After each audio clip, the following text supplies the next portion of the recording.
can't go wrong with black. Can't go wrong with black. It's a staple. I agree.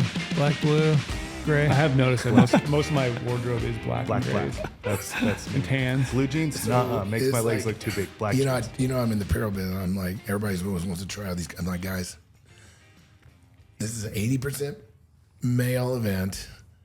You won't sell a single color. Yeah. You can try all of it. If it's not earth tone, they ain't buying it. Yeah. Although I do dig the blue. Like I've been digging the blue shirts we got. You could pull off the blue. I probably ain't wearing the blue. No, that's too bad. Yeah, that's too. Did you know that was blue though? Mule deer. That's too mule deer. That screams mule deer hunter too much for me. What color does that look like to you? Blue? I mean, like when you looked at it, you're colorblind, right? A baby blue, like a robin egg blue, like a Carolina blue. I always forget you're that colorblind. Yeah, I'm colorblind, guys. That's why I shoot big guns to track animals. You try to compensate for your clothing. Yeah, because if I have to track carry an animal, a big gun with a blue shirt. Yeah, how do you pick an outfit of the day? I've always wondered. Do you know what colors your different t-shirts are, and you like lay them out with a pair of shorts? To be fully honest, I have held them against a white wall before. That's the only way I can kind of tell. Like if it's near like my carpet or like my bed, I have colored sheets or whatever. My walls are gray in my house or my bedroom. Yeah. Like it's hard to tell. Like I have to like literally put it next to something that's a totally different color, like a white wall. Do you actually tell? Do different shades of blue look different to you, or they look the same? They all look pretty much the same. That's why I'll say everything's blue. I don't even know what a shade of purple would look like. It's just blue. Purple and blue are the same. Yeah, navy blue, purple. Yeah. Hold up that cup next to you, Cody. That's blue. That'd probably be purple. That is more of like a pink fuchsia. What about his coffee cup? Coffee cup's blue. Yeah, that is blue. Orange. We're testing your. Yeah. Are you actually colorblind? I don't think you are. Okay, so if you guys right now, those little colorblind tests where you have like that circle has all those little dots everywhere. There's like a number in there, a letter. If you give me those, I will fail every single one on that colorblind test. I can't remember what that colorblind test is, but I will fail every single one of those. Crazy. I swear, back in the day, I never really knew what colors are. I still don't know what colors are. I can't ever remember getting a colorblind test. I don't know. I've never even heard of such. I vaguely remember. You have. I don't think I have. Yeah. What's the image? Can you see the image? And it's got like a star or something, right? I don't remember that. I'll fail all of them. They give that to you in elementary school? It's like a checkup. It's still one of those things where that's why I remember it. I watched so many of those videos where people give those like other girl guy those glasses that you can see colors and they start bawling. Like I really wonder what that's like. I honestly do. I can see. Everyone's like, "Oh, can you see stop signs?" I can see red, yellow, and green. Like I can see that because they're different at the top. But you put stuff right next to each other, I'm screwed. Like blood and green grass, no sir. Blood and snow, yeah, I can see that. So Christmas for you is just a blur. Oh, it's a mind. It's not good having red and green. So it's got to have strong contrast. Yeah, it's got a strong contrast. Yeah, like I could tell, red if it was just red by itself. Yeah, but next to things, that's just somebody told you it was red, right? Like you have to clarify like how red is that? What shade of red? Is my shirt actually not blue? It's blue. It's very blue. Okay. It's the bluest. Yeah, it's blue. It's blue. It's royal blue. Royal blue. This is what I always say to people too. If you ever see really bad edited photos from me, it's because I'm colorblind. I don't know what the freaking colors are. I can't say I've ever seen any really bad edited photos. I can't say that either. Okay, well, I like your photo style. You tend to do okay in the old photos. I have wondered though about your outfits. I was like, I wonder if Grady gets up in the morning. There's been some times where I'm like, I wonder if he knows what color shirt that is with those shorts. But then I kind of like it. It's kind of endearing, I think it's my style. What if mismatched clothes is better? Yeah, you can wear whatever you want now. Whatever I want, right? Yeah. All right. Well, now we got that out of the way. We figured you're in a very blue shirt. I'm in a very blue shirt. We have a special guest in the office today. Yes. We got Mark Livesay. Yeah. Did I say your last name right? It's pretty good. Is it? Yeah, Livesay. Livesay. How do you spell it? Most people say Livesay. Livesay. It's Live. Okay. Like live, S-A-Y. Right, Livesay. Yeah, my last name's Kreitzer, so people butcher People that just butcher that all the time. Yeah. Yeah, it's very rare that somebody gets my last name right. We appreciate you popping Those in. damn Germans, man. Yeah, damn German names. Yeah. It's funny, they'll call me Chrysler. Chrysler. Yeah, that one's pretty common. Chrysler. I think that's just like the Southern Utah draw, adding an L in there. Chrysler. Yeah, that's a Utah thing for sure. But yeah, we're happy to have you in the office today, though. Thanks for making the trip. Yeah, I'm glad to be here. Yep. You guys always make me fly in like the late, super late Yeah. red-eye flights, but that's okay. We try to make you land with cooler weather. Yeah. Like you landed maybe 105 instead of I 117. landed at the airport, walked through the little tunnel. I'm like, at midnight, I'm like, what in the hell is this? So, It's hot. This ain't Montana. This ain't Montana. As they say, No. it's the dry heat. Yeah. So it's okay. It's a dry heat. It's Yeah, totally it's okay. I think we fly people late into Vegas just to eliminate the potential for trouble. You know, Well, I mentioned you fly into Vegas, so let's say you land at 6, you've got 4 hours got there a where you lot can of get options. yourself into some trouble. lot of and trouble, and then then not that show up turns the into next 3, 4 a.m. at Yeah. that point. But if you Or land 3, 4 days. in my That's younger days, I spent some time in Vegas, and my wife likes to limit my ground time in Vegas. So she was excited about this trip. Fly in, fly out. I don't have a lot of time to Yeah. get in trouble. Yeah. you do some gambling? No. No? Not much of a gambler. No, not even some blackjack or some slots. Nothing. Nothing. I heard he might be spending some money though while he's down here. Now, my gambling probably back at the GOHUNT shop. Yeah, he was asking was about saying- some SIG binos. Man, the new SIG 12s. I'm I moving have to the 10s 6. and the 16s, but the 12s were that super steady and the better glass. Got a chance to try them out at the Western Hunting Summit. Brian Barney had a pair on site. First time I had seen them, and I'm a big fan of those things anyway. You're talking And the image stabilization ones. yes. And the new ones Zoom have move. a super stabilization mode. So you have the normal stabilization mode. You flip the switch on, and within 2 seconds, you flip it off and back on again, and it's super stable. So How long does it stay on? Like What do if you you hit the say? button, It's up- like About 8 minutes. Yeah, it's about longer. 8 It's 8 longer now. minutes. Yeah. That's a long time. Yeah. So, you'll be glassing with those things, and then they'll start, just flip, and you're good. Sometimes it's a pain, but the battery lasts forever. Because of that. Because I forget to turn mine off, and you All throw the it back time, in your yeah. mind, okay? So the 10s take the little lithium battery, C25 or whatever that is, C2, whatever Yeah, that is. CR2s. And then the 16s take like the AA battery. But literally, we, bear hunting is super glass intensive, right? And if I put a fresh battery in, 10 days is not uncommon for that battery. Morning, noon, night glassing. Really? So very economical. There's no, I know people aren't going to like to hear this, but there's no glass on planet Earth that is better than those binoculars. I'm glad you said that. Not the glass. Come on but now. the capabilities. No. I have 2 pairs of Squirrels Yeah. that have not come off my shelf one time since the day I bought those Zulus. I know guys who are selling their Swaros. To go You guys, I'm moving to it this year. That's what I'm you moving can to this I year. literally can't buy it. You I can don't put- Brady believe, talked I me don't into it. believe you. You can I literally don't put believe something in next. either one of you. You take your Swaros on a tripod. I take mine. Sure. That's my 16th. I will glass up more animals than you Guaranteed. in the course of the day. That's 'cause I'm colorblind, blind though. in one eye.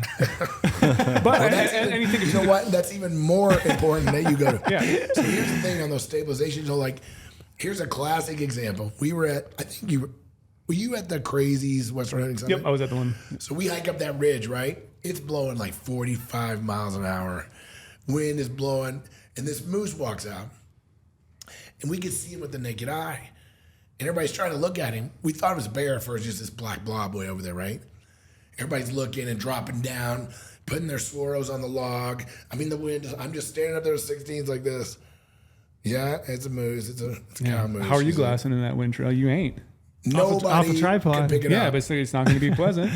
Yeah, I Long agree. distance glassing with shaking. I'm curious. So from a glass perspective, I'm talking clarity. Clarity, there- edge clarity, brightness. You're No. saying Clarity No. means nothing. But you get all the other added benefits to it. So those added benefits are going to make you better. Like, do you really need the clearest glass all the time? I kinda could like argue it. Probably not. I kind of like it. See, I used to think that exactly. I was a binocular kind of snob, right? yeah. Maybe not Brady's level with the big BTX stuff. Never went quite that far, just because I didn't want to carry around my house. But the day I put those up to my eyes, I was like, "This is whole different." And they're so gimmicky. Like you would, They look you would silly. look at them. Yeah, and they be look like, There's silly. no way They look like an old And then you Toro look at the prism almost. price, and you're like, "Well, Back then, they were $500. Yeah, they're dirt cheap. And I'm like, there can't be anything to these. I will say though, compared to because I've had the old ones and I got the new ones. I was able to test out the new ones this year. I shot my Aoudad, bear, everything else I've hunted this year. The new glass is better than the old glass. Yes. So you mean the 12s? Yeah. So even though the whole line. The whole line. You're exactly right. So if you had the old ones, you're like, yeah, the glass quality isn't that. It wasn't the greatest, but now the new ones are actually a lot better improvement. They're honestly, I'll say they're not Swaro quality like the actual glass, but the features. I love glassy trail. No, I hear you. I get the argument. I just have a hard time with it. We can even have two totally different people, like two very just off the block people, and they will have one Swaro and one with those. You'll be able to pick up more details because you can see everything flying around. You can see a little ear twitch. You can see a tail moving, like the movement, the picking up on the movement. When you're hiking up a ridge and you're breathing really hard, I can flip that switch and I'm on a tripod standing there and see the animal jump over the ridge before it does it. Where it might be hard to see. That's the scenario I can see. So you're glassing offhand. You're hiking. It's like you're saying the wind's blowing. You see a moose or a bear across the ridge. And you just want to throw up your binos and take a look. Oh, we got nicotine delivery. The PEDs showed up. Wow, that's a. You say the PEDs? Two logs. Yeah, PED showed up. We got performance enhancing. Yeah, oh yeah. But yeah, I can see it in that situation. But sitting behind a tripod, with a pair of binos mounted and solid, and you're just scanning, that one I have a hard time. So the reason you're doing it, I know, because I can't get steady. Window. I know, and I'm guaranteeing you this because I've done it. You can mount on any tripod you want. Yeah, you can get them as stable as you want. They're still not as stable as those stabilized. Interesting. And the nice thing too, like your body can get so much more comfortable. You're not having to lean forward on your tripod. You can lean back. I can lean on my backpack, and I'm just stable like a tripod. I can just move around, and make my body comfortable. If my body's comfortable, I'm gonna be glassing more. So what I do a lot is I got my trekking pole with the rubber part handle. I just got them sitting on top of it, right? Like I would with binoculars, but those stabilized binoculars on top of a trekking pole. Are like next level. So do you not carry a tripod anymore? No tripod. For spotting scope. So that's the kicker. Yeah. How many times are you out there and you've got your binos strapped on and you see something and you're like, oh, I want to get my spotting scope. You got to put your spotting scope on. Mm-hmm. And I always found myself not doing it because I'm like, I didn't want to make the change. I'm like, I already got my binoculars on. So now my process is, as soon as I sit down for a glassing session, I've got my tripod with my Swaro spotting scope, which has got better glass, and then I'm glassing with my image stabilizers. And then I can just go back and forth. Gotcha. I can throw my phone, I can throw my all-in on my scope while I'm actually looking at it through my binoculars. So you're able to get both stabilizations with only one tripod. Gotcha. Yeah, I can see it. Think about bear hunting. I don't know if this is our topic today, but everything's our topic today. But you're walking down a ridge. You got this long ridge, right? Every guy's got to stop and set up and glass for a while. With those 16s, I literally walk along, walk a little more, never even have to sit down. Gotcha. You're going to look at more country with them because you're glassing more. You won't fight the urge to okay, I'm gonna get up there, then I'm gonna sit down, right? Then I'm gonna set up. But those you don't even think about it. You just look. Mm-hmm. I'm getting trail convinced. I like this. Did you get motion sickness at all from them? No. Any kind of move? I know when I've looked through Brady's, I get kind of why? You're right away. You're moving probably too fast. I get kind of the waves going on. Okay, so that's concerning to me because the reason why I want to go to them is because I get motion sick. Yeah, shaking and constantly moving in my other binos. Oh, you're gonna love these. I get I have this thing, Meniere's disease. So, anyways, I have this inner ear malfunction thing, and it makes me any type of motion sickness for me is super amplified. So if I look through binos for too long, I get crazy motion sick, especially because I shake a lot. Those are made for you. That's what I want. But if he's saying he gets motion sick because of them, Trail faints all the time. No, anything he says. He's like one of those fainting. No, I don't know what. I am a fainting goat. That's exactly it. We talk about that a lot. You spook him and yeah. That's a defense mechanism. Increasingly so. Yeah, I faint quick. Full on faint. Yeah, I'll faint. Yeah, I get a real sharp pain of some kind. Fall, hit a rock, anything like that. You are a fainting goat. Yeah, I faint. Yeah, I don't know what the deal is with that. The funniest story ever. We've relived it a million times, but I'm going to do it again. Of course, every time we film hunts, you try and get as much on film as you possibly can. But of course, the one thing that would go like ultra viral for GOHUNT, and we'd be world famous, we didn't get on film. He popped a blind open. You know those back tension blinds that they just pop right open. Yeah. Snapped him right in the nuts, and he went down. Yeah. If we had that on film, we'd all be famous. Yeah, I stood up inside that blind and I was kind of giggling, laughing at myself. And I had the camera guy who's a big guy. He's probably 6'4", 220, I would guess. And I was kind of giggling. Shout out Logan. Yeah, shout out Logan Summers. Yeah, I was kind of giggling and I said, I think I might pass out. And he was like, oh, whatever, dude. And I was like, no, for real. So I just threw my arms around his neck. And went out. That's the last thing I remember. Yeah, came to. But yeah, that's kind of... I was in Oregon and fell on a beach. Same thing. Took a rock to my back and just passed out. And ever since then, like I get a real sharp pain, I'm out. So next time I hunt with trail, here's my thing. We're both hunting. We both see a big giant animal. Just Both kick on him in grass. the shin. Just kick him somewhere so he faints and boom. Right in I'm the off. balls, I'm out. It's good to know. Next time. Yeah, but I noticed when I was using Brady's, I got the swims a little bit. I got a little bit motion. concerning. We'll show you again. Yeah. But like, you can imagine though, like I've never spring bear hunted in Alaska, hunting off a boat. Oh, Going yeah. up and down and doing that. Antelope hunting, you're driving down a road. You want to be able to judge that antelope while you're getting out of sight so you can go put a stock on it. Have you ever glassed out of your car while it's driving? With a pair of binoculars? Have you ever tried it? Yeah, sure you probably. tried I'm Doesn't work, right? immediately laid out, vertigo, can't do it. I would never do those that. 16s I'm looking through while you're driving. Yeah. Oh, God, The one thing that you said that's kind of winning me over is just, if you're out hiking, you're hiking a drainage, there's a lot of times when you may not just pull out your binos and glass just because you're not as steady, right? You save those for your long glassing sessions. Yeah. But if you do have the ability to hit a little button and you're a lot more steady and you're glassing the entire way on, into your glassing point, you might pick up something that you might not otherwise. So that one I can kind of see. Where I can really see it is dark timber elk hunts in Yeah. the rut. You know what I mean? Just picking them up real quick, not having to worry about it, looking 100, 120 yards through the trees. Yeah. You'd Those want tens to of Picking that days. movement up, Those that's tens. what I Well, really the think 10s of. and the weight. Yeah, they're light. So I carry my 16s and my 10s, and both pairs together are lighter than my 12s, my Vortex 12 by 52s. Gotcha. Considerably lighter, both pairs. I carry my 16s in my pack. Got my 10s in my harness, and then if I'm in long country, I'll switch them out. Pull my 16s out, throw my 10s back in there. I'm carrying the same weight as a regular pair of binoculars, and those 10s, they're almost like kid binoculars. They're almost like when I first got them, I'm like, these are gimmicky. There's no way these are legit. They're like a football stadium type binocular, right? They do look funny. Yeah, but oh man, they're game changing for me. And I leave in less than 2 weeks for my first time to try them. So I'll see you if you taking guys are them? learning. Oh yeah. Yeah. Full switch. I think I'm gonna wait for the Swaro Pure image stabilizations, and then I'll buy Those the- are you know they're coming. They got to be right. Yeah. I would think. I don't know, but it is interesting. I don't know how any of these companies can stay away from it much longer. I mean, Yeah.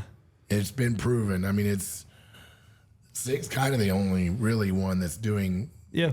There's a couple of other like bird watching type. Yeah, ones, what but- I remember, it has been around for a long time because I remember like back in the day, those ultra high end mule deer guys, like the freaks about the desert and all that stuff. They would fly their parrot planes and they would have the gyroscope binoculars. The Yeah, size those- ones. Yeah, it's those been little around. And I remember this cannons back and when size. I was a kid. Like you'd hear about the guys flying the strip and their parrot planes, and then have the gyroscopes. Yeah. This is 15 years ago, 20 years ago. You know what I mean? Yeah. So Because it's they like were it's staying spinning in the plane, right? Yeah, so they could just be in their plane flying and they'd be able to lock on and look at a deer. And that's when I first remember hearing about those. I'm like, man, that sounds pretty cool. Well, Well, that's now awesome. it's like in the handhelds.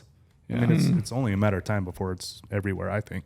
And I've tried my best not to talk about them that much. I know, but you like, know what? I always morally I owe it to myself to explain everything. I try to, except when it comes to like mapping and where I'm actually. We're here for the people, Brady. We're here for the people, If you as Linda find a always piece says. of Well, you gear know, like I'm that, starting we to got talk to talk about. I'm about starting opening up more some of my strategies and some of the optics I use because I definitely love Well, them. that it's funny. Like when I built this e-scouting course, I was the same way. I really was torn. You know, like, do I really want to make it worse for me out there than it already is? Yeah. But, once I got older, once I got in my, started getting 50, I'm like, I love this sport so much that, man, I wish there would have been some of this stuff available for me. Yeah.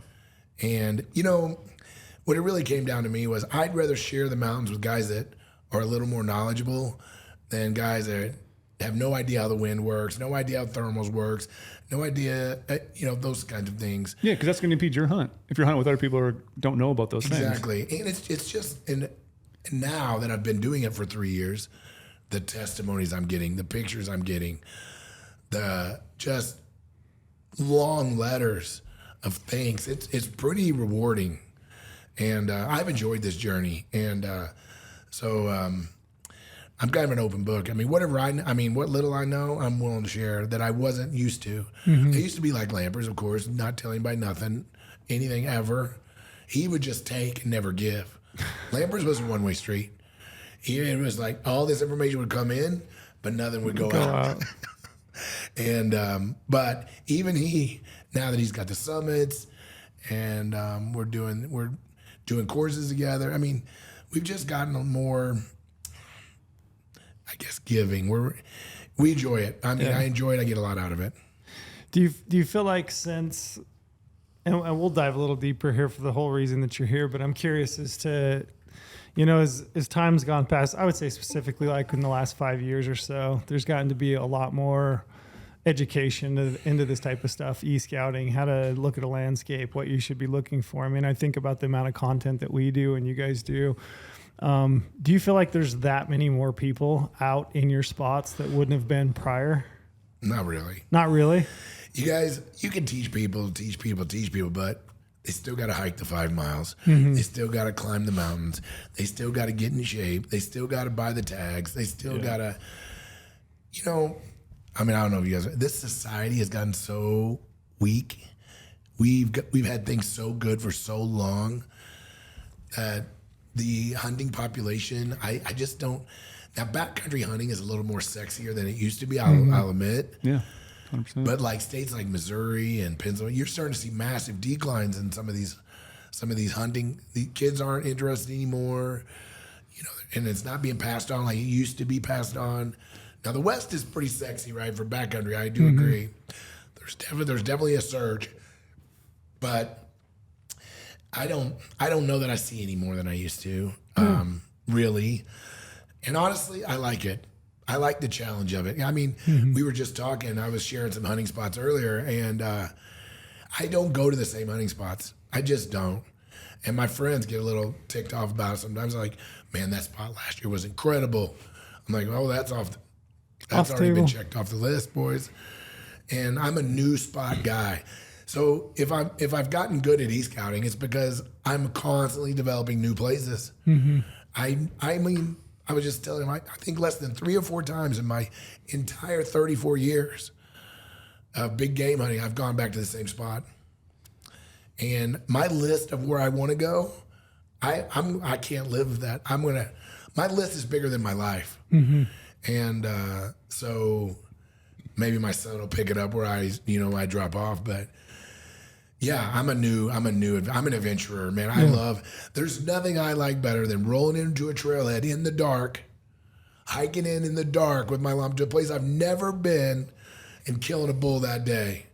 I mean, it's just like, that to me, that's the ultimate reward. To me, that's when you have come into your own. I think that's when you can do that every now and then. You can't do it all the time, but when it does happen, it's pretty special. Yeah. Yeah, I totally agree. I'm driven by that new adventure as well. I do go back to older spots just because, they produce, and when you're taking other people hunting, you want to go to a place that for sure produces.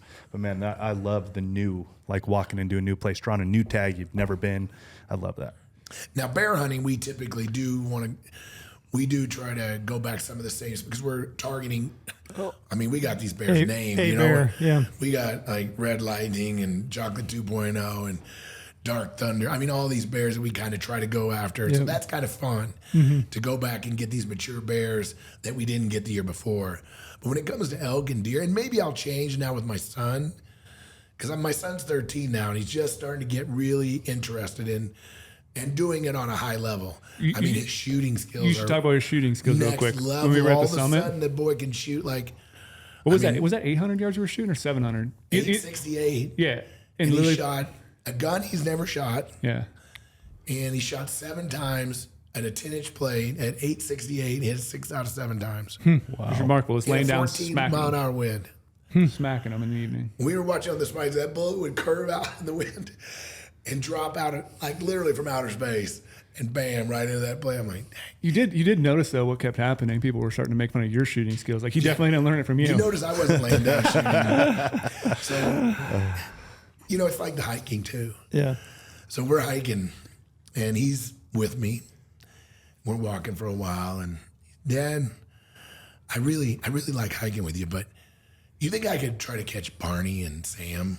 I'm like, Yeah. dude, go after. And he just left me. Yeah. And I kind of thought, I'm not gonna let him just dust me. I'm gonna crank it up a little. After about 5 minutes, I was like, yeah, this ain't gonna work out.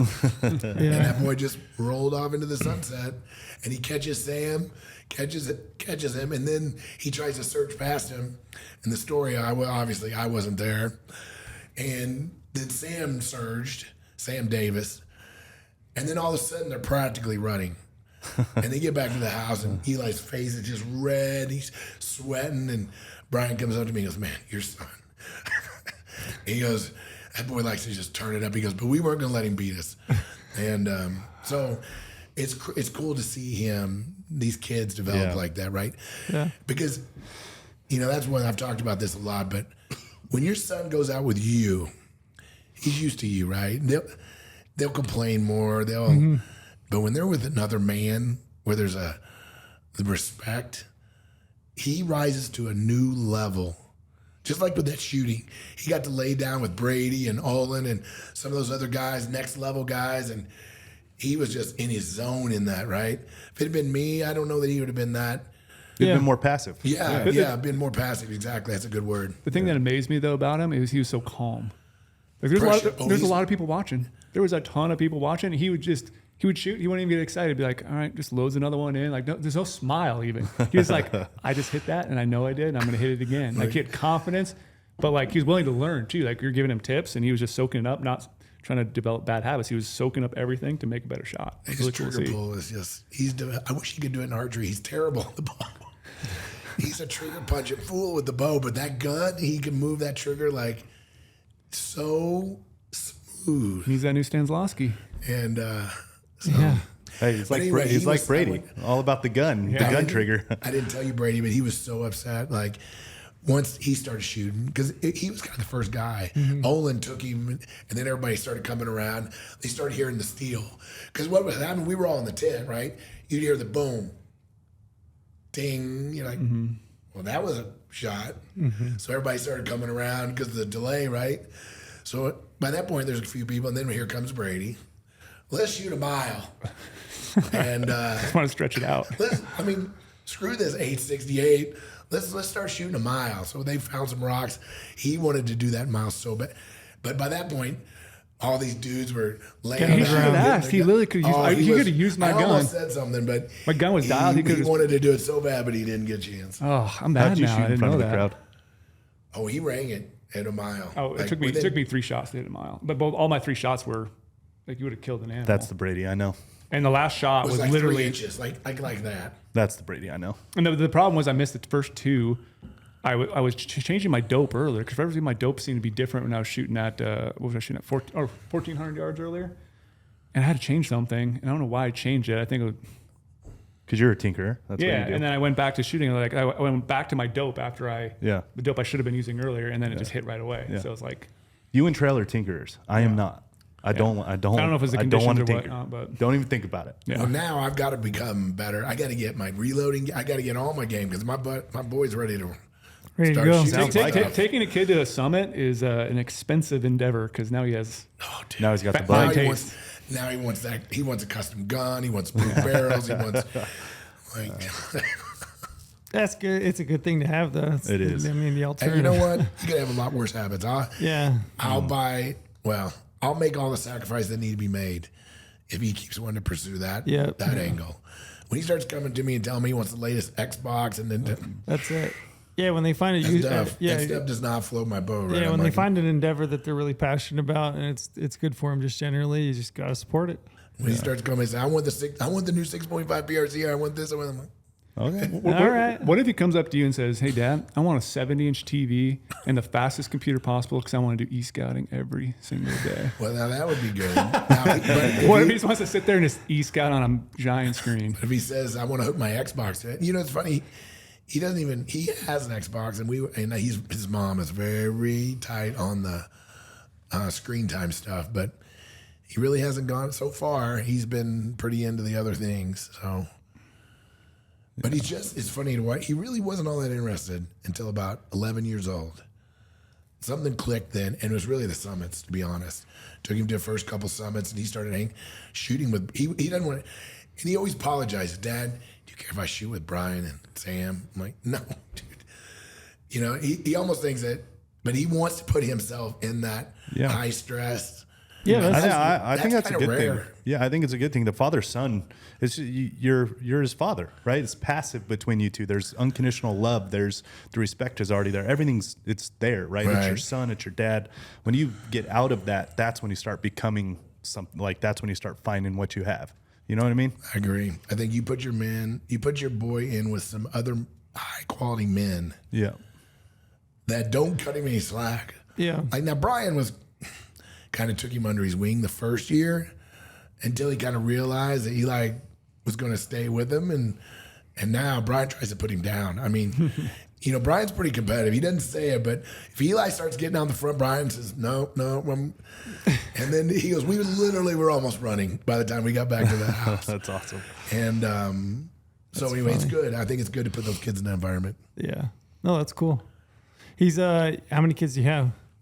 Well, I have a 28-year-old daughter that just got married and having her baby. Wow. I'm going to be a grandpa. Grandpa Livesay. Grandpa Livesay. And then, so that was my first wife. Then I got divorced and married a super young wife. Right. And so then I had my next round of kids when I was older. So I have a 10 and a 13-year-old. There you go. That's good. That's what I got, a 10 and a 13 and an 18. But you're like 20 years younger than me. So yeah, I don't know. How old are you? 57. I'll be 44. Yeah. So I'm a little bit younger. Trail's just spry, man. Trail's like a 20-year-old. Yeah, it's crazy. exactly. He's But, like Benjamin Button. He's going backwards. I wish. I think I'm a more patient dad and as an older. I was kind of a piece of work in my 30s. I'm just going to be honest. Yeah. I'm just going to be honest. I was kind of a piece of work. And once I grew up and had these kids later in life, it's been a real blessing. That's what happens when you marry a young wife. Sure. Keep you young. That's right. Yeah. I was going to ask you, I think how would you describe yourself as far as like being known within this industry? Like, Dude, I'm a newcomer. I mean, I was one of those guys. I have only had Instagram for 3 years. okay. And I don't even have grip and grins of, I'd say 75% of the animals I killed, I don't even have photos. I just that was not my gig. Mm-hmm. I didn't do any social media. I didn't do anything like that. I just hunted. And I've always been a tech guy, like real heavy in the tech. I have a computer science degree. Believe it or not, biochemistry and computer science. Really? How weird is that? Being in the event business and now in the hunting industry. It's just weird, right? Yeah. So, but yeah, I'm kind of the new kid on the block, and so I'm not, I'm getting a little more known now, I guess. But you mentioned the tech side of it, right? Yeah. So I mean, and I would say people probably generally know you from your e-scouting courses, right? You had Tree Line Pursuits. I know that you've done a course now for OutdoorClass. Yeah. I was just curious as to like what was it about that? How did you get started into e-scouting? Like at what point did you look at that and go, yeah, I think this is there's something here that I could have a leg up or an advantage. Like this could help me. Well, the big deal was I'm from Missouri. I lived in Missouri my whole life. And I worked for an organ tissue bank. So remember I had a biochemistry degree. Yeah. I was going to med school. I moved to Columbia, Missouri from Springfield, Missouri to go to medical school. And I was working for an organ recovery agency. I was doing recoveries. Bone, skin, eyes, different things, right? That from cadaveric donors. So you were doing the the actual extraction? Oh yeah, I was really? on the removal team, extraction team. This is something I know a lot about you. I never Yeah, heard this story I of you. completely agree. I've worked there 25 years. I know you. Mostly eyes, believe it or not. How do you take an eye out? It's really simpler than you think. Is it like four taking an eye out of a euro? There's 4 muscles, and then you take a pair of curved scissors, cut the optic nerve. Boom. Watch out, Trail might faint. No reservation with that ever? Like you? There's so many stories I could tell you. But so back in the old days, we used to do it at the morgue a lot, meaning morgues are funeral homes. Because I don't know if you guys want to get into this. I'm interested. I'm genuinely interested. I know a lot about you, just like Brady we said. can go back to the other. Okay. in a I've never minute. heard this. I want to hear this. So I mainly work for an eye tissue bank, and but we partnered with other like Red Cross Bone and Skin. We was on a lot of different recoveries, but mainly eyes was our specialty. Whatever. But in those back in the day, now I think it still happens a little bit today, but I've been out of it for a while. But the eyes are viable for transplant. Not the whole eye, guys, just the cornea, just the front part. Mm-hmm. It's viable for 8, 9, 10, 12 hours after death, depending on the situation. If the body can be kept cool, et cetera, et cetera. So a lot of times, the bodies would be transported to the funeral home. Mm-hmm. So remember, this is back in the late 80s, early 90s. No cell phones. I remember when we got our first bag phone. You guys remember those? Mm-hmm. But in those days, we used pay phones. Yeah. And we had pagers. I mean, I know some of you are like, what is that? A beeper. Yeah. And so I'd get a beep, and they'd give me a number. I call, and like, you got a donor. It's at the Bolivar Funeral Home. I'm like, okay, it's 2:00 in the morning. I'm like, okay. So I head out by myself, drive to the funeral home, meet the embalmer usually. He says, hey, when you get done, just shut the door, and it's 2 in the morning. Yeah. Lock up on your way Let out. me paint the picture for you. You're going down the stairs in a funeral home by yourself to the morgue with multiple bodies, got all the toe tags, you double check, do your paperwork, do your removal, and then you leave. Yeah. It took a little while to get used to that, right? Yeah, I can imagine. Every Halloween movie you've ever seen, every horror movie, you can't hardly keep it from playing in your mind, right? Yeah. Now, after hundreds and hundreds of recoveries, you kind of get used to it, but that's what I did for 25 years. No chance. I'm going down those stairs. I'd be like, yeah, I'm out. This So is for here's me. what's funny. Men. So eventually I became second in command of the company. I wasn't doing recoveries anymore. I worked there a long time. But anyway, when we trained new techs, the men were the worst. Because the men would come in and be like, this doesn't bother me. Yeah. I'm a badass. I'm tough. The minute they pull that sheet back and they see that dead body half burnt or whatever it is, they'd hit the floor like bam so often. Wow. But the girls, the women, were amazing because they would be so freaking scared, and they have conjured up so many things that this was going to be that when it was actually better than they had imagined it being. So it was almost a relief, right? So it was like, oh, this ain't so bad. Yeah. What I thought it was going to be. Yeah, they let their mind get ahead of them. They where the almost men got try carried to away. The men were like, ego got in the way. and they would just hit the floor right and left. And you could tell you'd look around, everybody's, we're all gown and gloved, and the guys, they start kind of weaving a little, and you're like, you need to sit down like right now. Wow. And so we would take, this was mostly kids that were like trying to build their resume to get into med school, stuff like that. That was most of our techs that we had working for us. That's a odd job. like unreal. I mean, But we did a couple thousand transplants a year. wow. My goodness. So that was in Missouri? That was in Missouri. So we got deviated there. So my boss at the time at this eye bank was a researcher, real analytical dude. And he says, we're big whitetail hunters, right? I've always been a big whitetail hunter. He goes, I was probably, 22 or 3. He said, hey, let's go elk hunting. I'm like, yeah, let's do it. Mm-hmm. There was no resources back then, right? We literally went to the library, checked out topo maps, start pouring over topo maps in Colorado, find some random spot. We go out there. Our first hunt, we went in a minivan, 2-wheel drive minivan. Yes. We lost every hubcap. I don't know how many tires we bought on that trip, but I killed a cow elk that first trip by a total accident. She committed suicide. I mean, she literally ran right up to me. I was on a stump. She ran right up to me. I shot her here to that bear. She's a donor. I literally, with my bow, when she came around the tree, I had to lean back to keep her from knocking the arrow off my wrist. Oh, wow. And I couldn't even look at my, I just kind of, put it on her and pulled the trigger. And she ran down the, this is embarrassing. She ran down the hill, ran right behind the van. Nice. That's how close it was. That's what we call a trophy cow. The blood cow. trail was on the road across that, and that I was hooked. I'm like, oh, and I was hooked. So 19 years in a row, we hunted together in Colorado, my first 19. But the point was, I became very obsessed with these topo maps and starting to figure out where we were finding elk and how did the terrain match up, right? So right in the very early days, I started trying to make these deductions on why elk were in certain places. And I had no idea. There was no method to it. I was just trying to figure it out, right?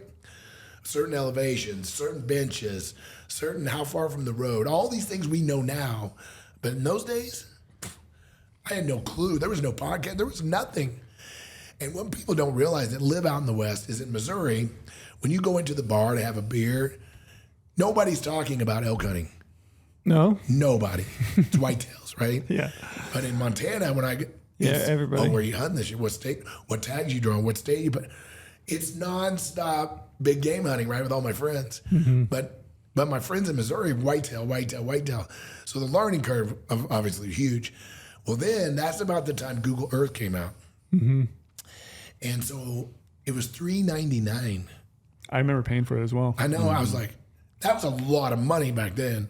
Yep. And all it did was aerial photos. And so bought it, and that revolutionized my work. Now I had Google Earth with my topo maps, and I would mark up my topo maps like I do markup now. So now it's a lot different, but all my markup schemes are my symbols. I was doing it in a crude way on printed maps. And when I was done, I would take packing tape and tape over the map to waterproof it or semi-waterproof it. And you know how it is. As soon as you get out there, you're not on the map. You see an elk and you don't even have a map. So then I got lost in Colorado for 3 days. I made a mistake. I killed a bull. I thought I could take a shortcut. I made a big mistake, and I kept walking at night, which is a mistake. Yep. Everything you could do wrong, I did. Ended up being lost for 3 days. They rallied the troop force. Everybody was getting search and rescue. It was a bad deal. So the next year is when Eagle Lowrance came out with that first GPS unit. I still have it. I should have brought it. I keep wanting to bring it on a podcast. It's about this long. It's got this big flip open screen, right? Holds 16, no, maybe 8. D batteries? 8 AA batteries. Oh, yeah. And literally when you turn it on, you can see the battery start to go down, right? And all it would do was you could put a waypoint in and it would tell you the bearing, like 180 degrees. So we just walk. And every once in a while we turn it on. Oh shit, it's 120 degrees now and we're halfway there. Shut it. But there was no navigate, you know how it was. So that's kind of how I started. Was I have probably 20 or 30 GPS units, all of the progression up to the Onyx chip, to now obviously the apps, to go all the things that we have now. So I guess in a way it was good for me because I've always been a tech guy, but I got to learn all these tools from the very ground floor. And so really kind of fast forward today, when I built my e-scouting course, I teach people how to build out Google Earth, how to put all of the data into Google Earth. Because, it doesn't come with all this data, right? And some of you guys already do it, right? But I couldn't believe how many people don't. I thought everybody did. I probably don't. I'm sure I don't. You don't have all the fires, the livestock allotments, the roads, the trails, the wilderness areas, the unit boundaries, the snow levels, the current fires, the topographic, all that stuff can be put into Google Earth. but you have to go get it and you have to style it and you have to organize it.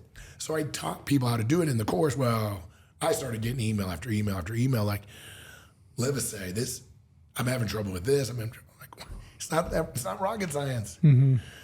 But it was difficult for people. And so then I decided to build them and make them available. So that's my latest project is I'm building these toolkits to go with Google Earth. So the way I set my whole e-scout thing up is like I'm a dual monitor or a 4 monitor. Depends on, sometimes I run 4, some 2, but I have GOHUNT web app and I have Google Earth. And I use them in tandem, guys. It's like, I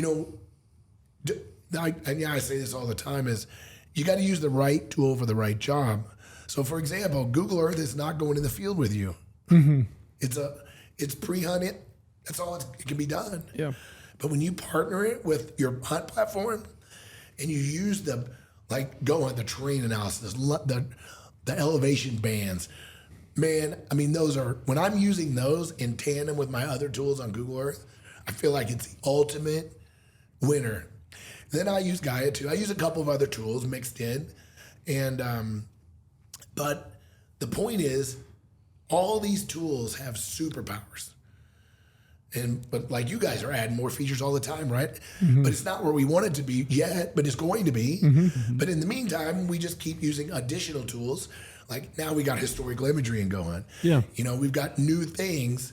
But in the meantime, I hope Google Earth we talked about this when we had lunch.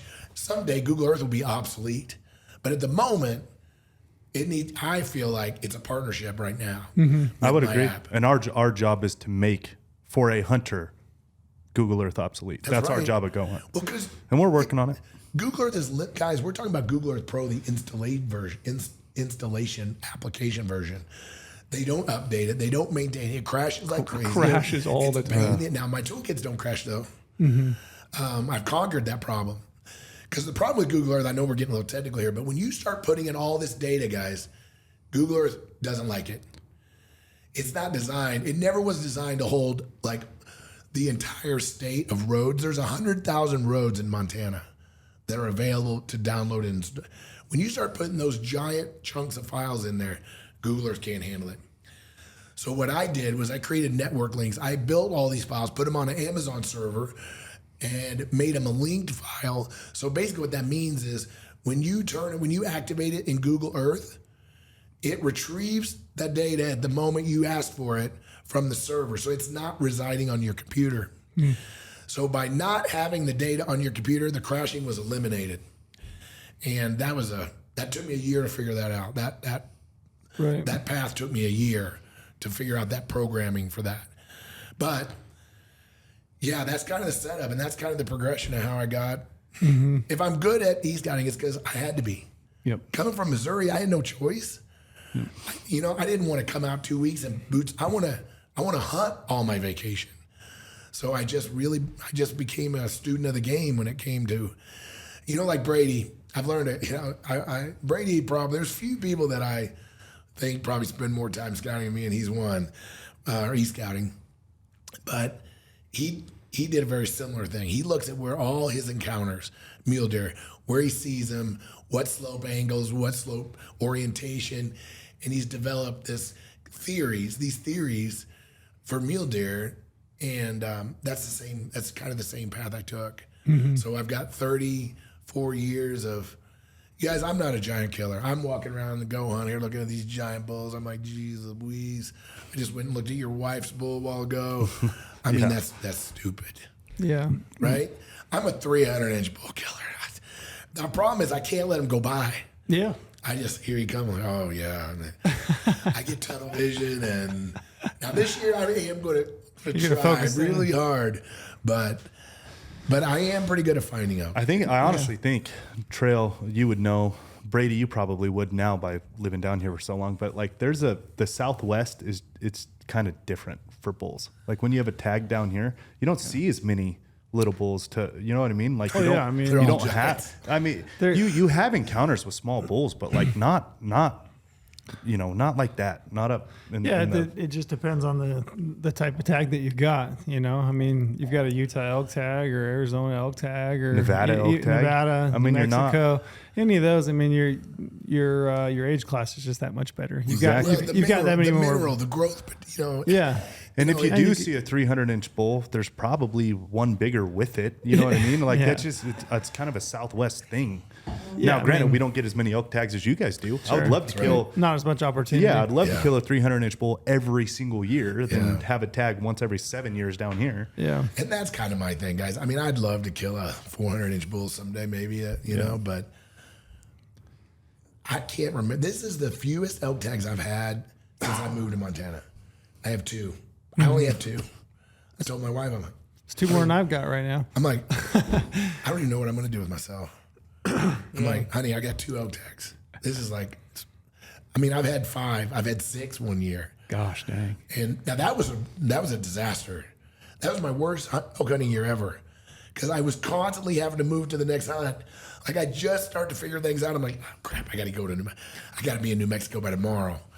And then I got to be in Utah, but then I got to be. Oh man, that was a terrible. As sexy as that sounded, that was stressful. We've talked about it a lot. Yeah, we have. Similarly, I think the best seasons I've ever had personally, just in terms of success and then just satisfaction of a hunt, it's when I've had fewer permits and I've hunted harder, longer days. I'd rather have 1 tag and hunt 10 days than 2 tags and hunt 5 and 5. It just takes time to figure it out sometimes. And I mean, you talk about bigger bulls. I mean, you've got more time consistently to put into 1 tag, whether it's e-scouting.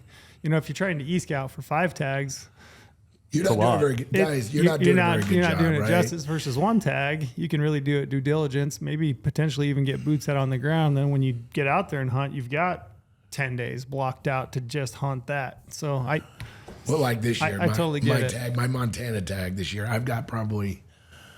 I'm having like decision paralysis right now. I've got probably 9 or 10 hunt plans worked out already.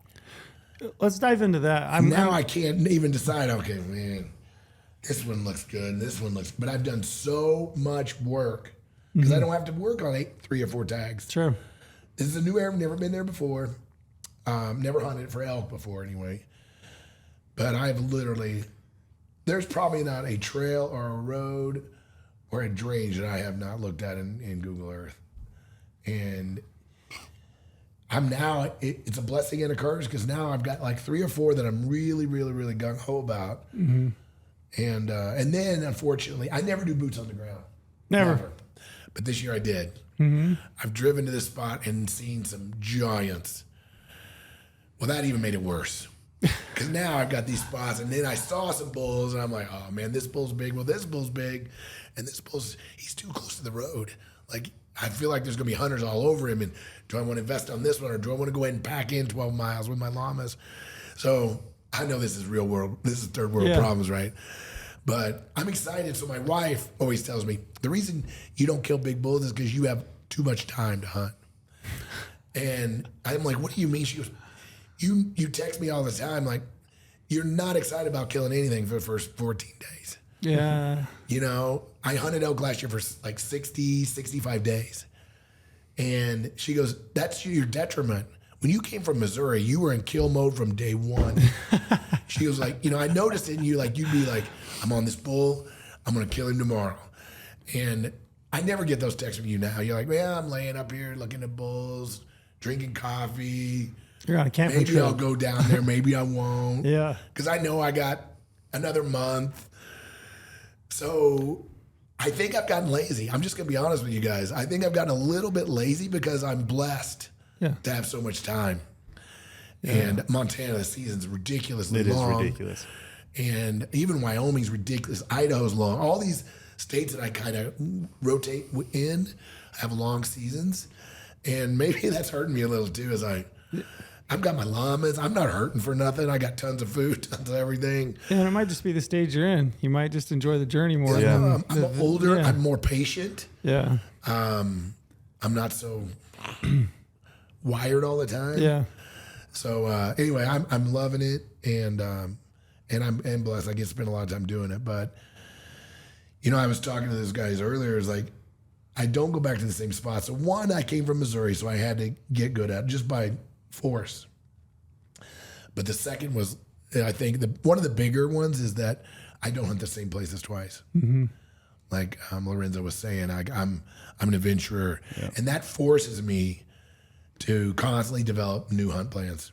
So you're getting ready to ask me a question. I was going to about ask you. Say, I wouldn't say that I put together. I'm not a very good planner in terms. I'm good at picking areas. I'm good at picking, glassing points. I'm good at like looking at a map. Topo, aerial. I'm good at looking areas, and then I'm a whole lot better once I get out on the ground. I get boots on the ground. You're a phenomenal hunter. I'm a lot better hunter than I'm a scouter or e-scouter. But I was curious, I wouldn't say I put together a very good plan. So I was I don't mean to interrupt you, but that's not true.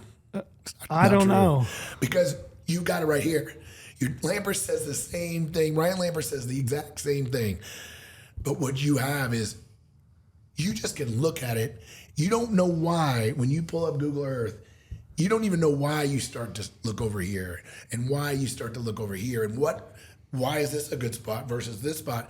It's all that knowledge you have, and it's that intuition and experience. And so for guys that don't get to do it that much, they don't have that innate ability. So you're working your hunt plan out, but it's all just here. Yeah, I'm not putting it on. You're my not putting it on paper because you don't really have to. It's a really good point. Yeah. You don't really have to. Sorry, I didn't mean to interrupt you. But No, you're good. It's a good point. Yeah, I think you're right. But I was curious as to you, like when you have a Montana elk tag, you said that you never hunt the same place twice. Yep. What's your first step? Like, how do you approach that? Like, what layers? I mean, what's important to you? What are you thinking about out the gate? Well, I'm going to sound like a sales tool here, but my initial steps are almost what my OC class is. My new outdoor class that's just getting ready to come out in the next few days. There's a lot of my initial stages in that class. One of them, there's a whole module dedicated to flyover tours. And I do these like all the time. And what I mean by that is one of the things that Google Earth is really good at is drone view flyovers. But it's not set up for hunting. Google Earth was not built for hunters. Yeah. I mean, we like to think it was. If they knew we were killing things using their platform, they'd probably shut it down. They would. But so the settings that Google Earth comes with are totally jacked up. The default settings is what I mean for hunters. But so when they get it and they start messing with it, it doesn't really do what they wanted to do, and they kind of lose interest. But if you know how to set a few things, and I'm just going to rattle these off. I know we're not doing a demo, but this is covered in my OC course. Yeah. So do it. Yeah, any questions that you might have, get the OC course. It's a pretty little known function. Do you use it? Yeah, I know I've you done the do. flyover quite a bit. Should I say this? Is this No, a you secret? Okay. We're here for the people. Say it all. So basically, you take Google Earth and you take the path tool and you drag the path tool. Like, let's say you're just interested in this basin, this big bowl. It's a spoon drainage, meaning this big basin with the canyon facing to the north. Those are some of my favorites, right? For elk, for archery elk. And I'll draw the line like up the ridge, just wherever, okay? Just draw this big 20-mile line through this whole area, kind of through all the area that I'm interested in. And then I go at the very bottom in Google Earth, there's a little function called Play Tour. And you can play that tour from that line. But before you do that, you have to go to the settings under I think it's a tour tab. This is all memory at this point. And you set your camera angle 60 degrees. You set your elevation to 1,200 meters. And you set the speed to 600.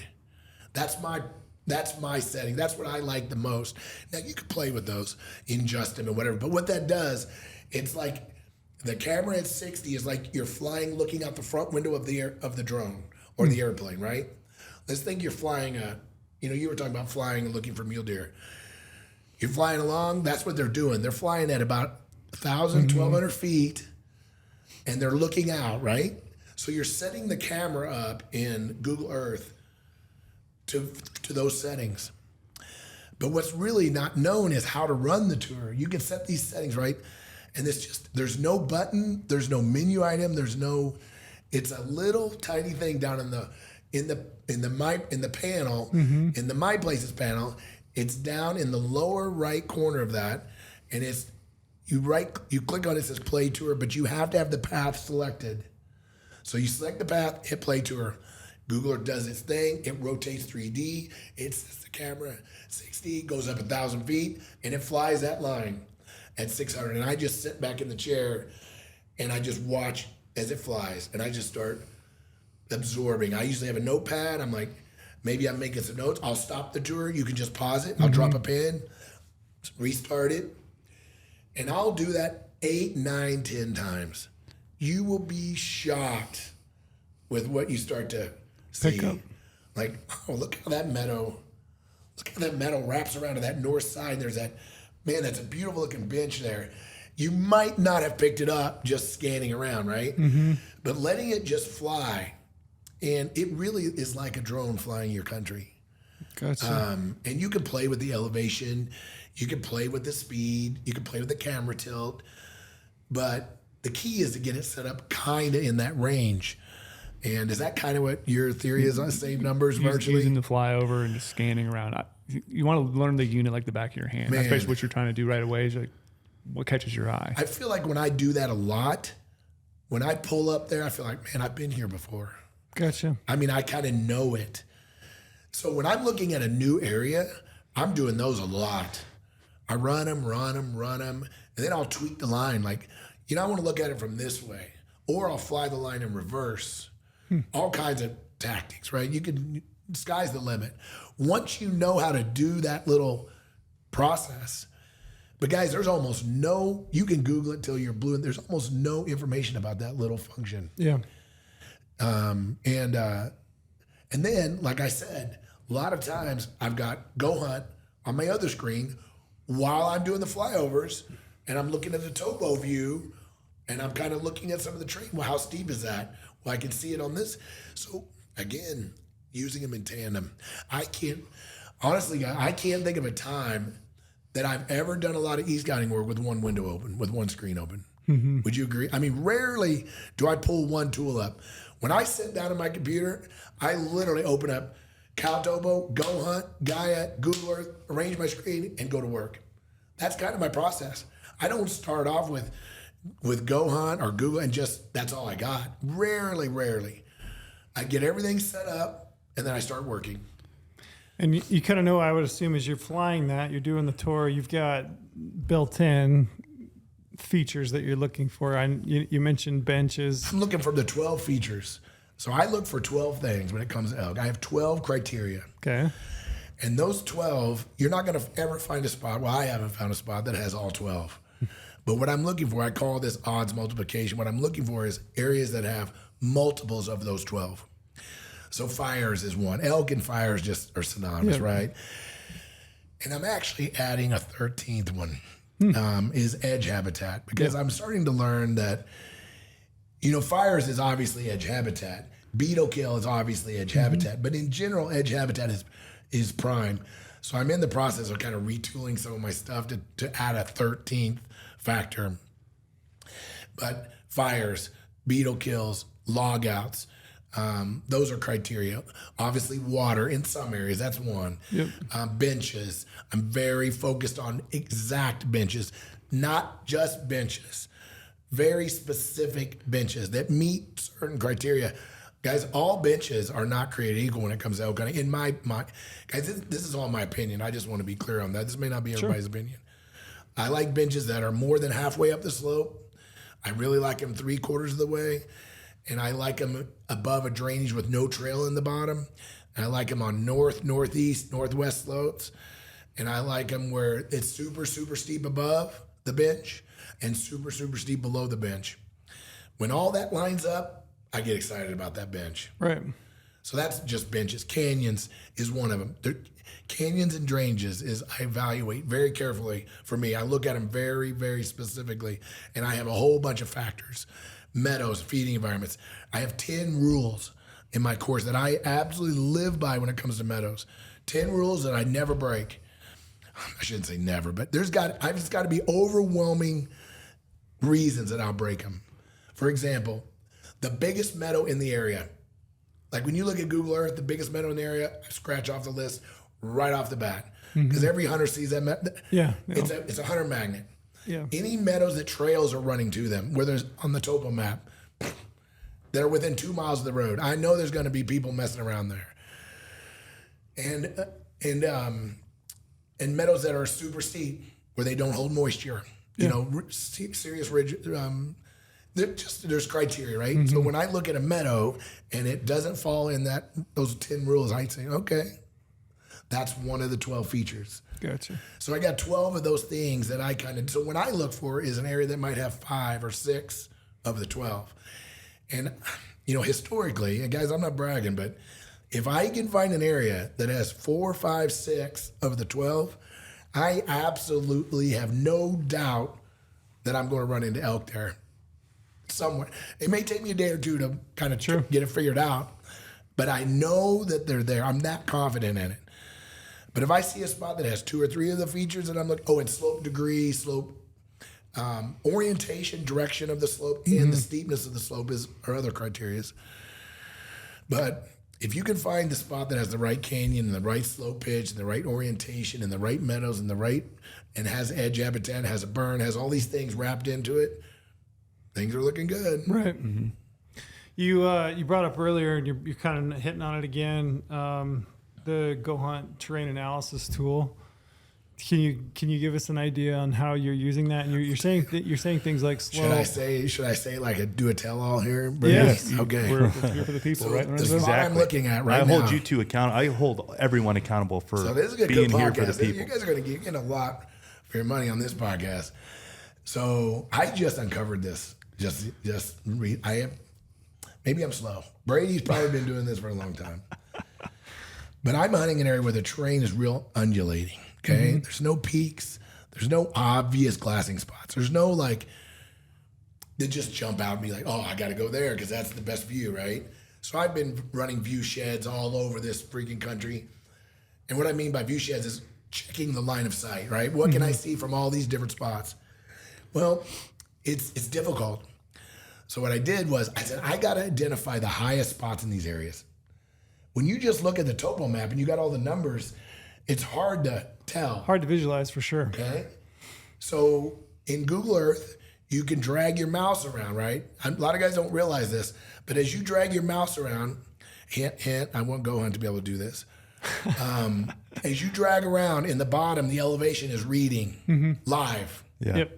It's close. That's a game changer, guys. If you are not doing that, so that's kind of step one. Sometimes I'll just drag around Google Earth, kind of see the high spots, right?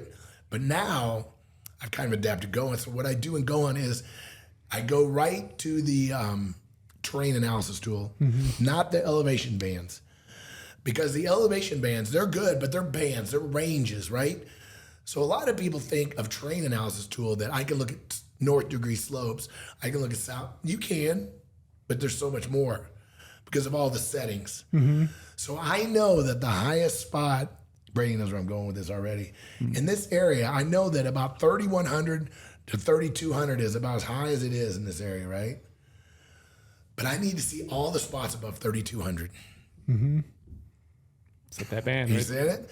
So I go to terrain analysis, I turn on all slope angles, I turn on all slope orientation, and then I set the range to 3,200 and over.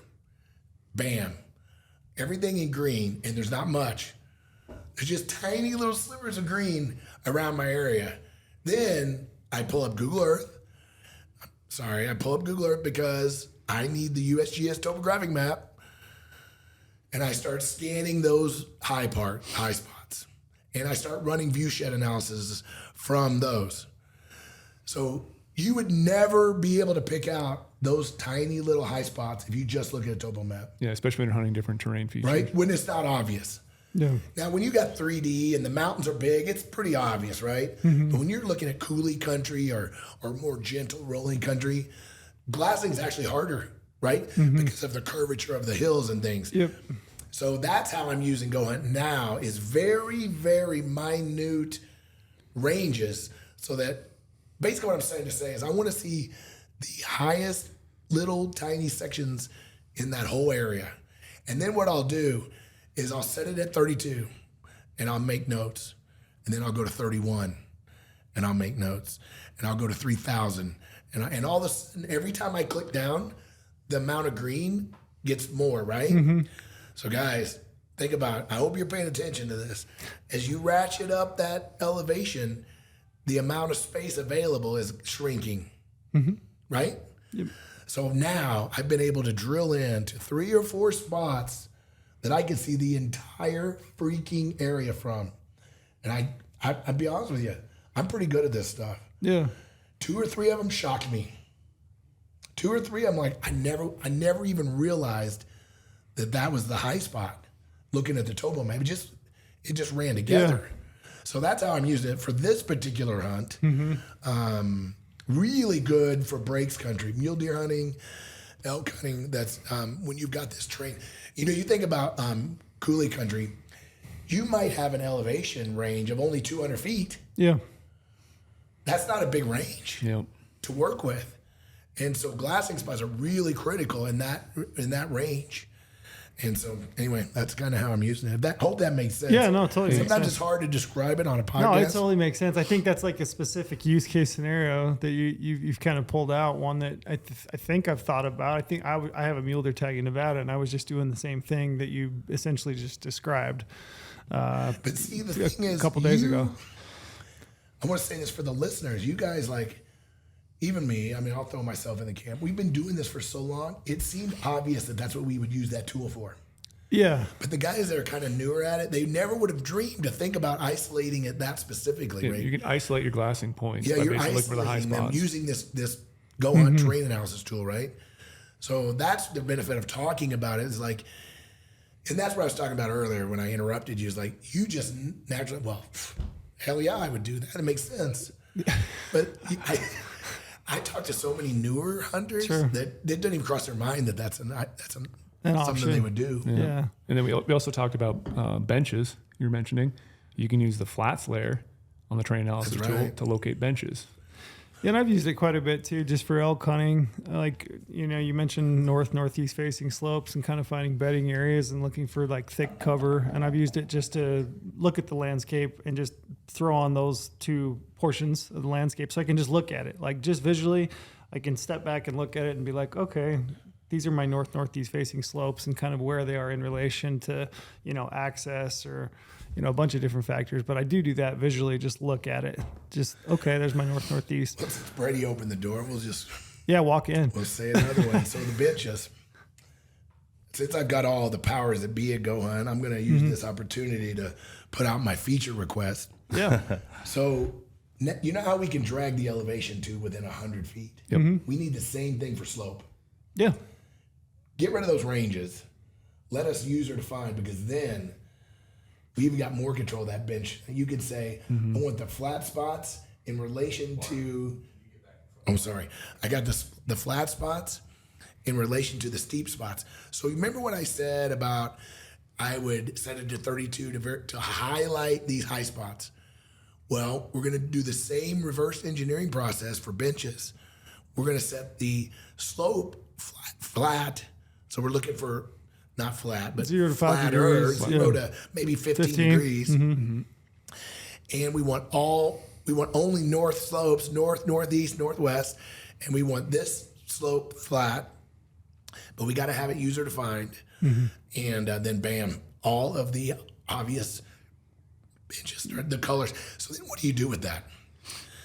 Well, what I start looking at then in that point is cluster. I call it a cluster effect. So all of a sudden you're looking at your map and you're like, look at all this big mountain range. Look at this. Look at all this 0 to 15 degree over here on this slope. There's 8 or 9 little spots all together.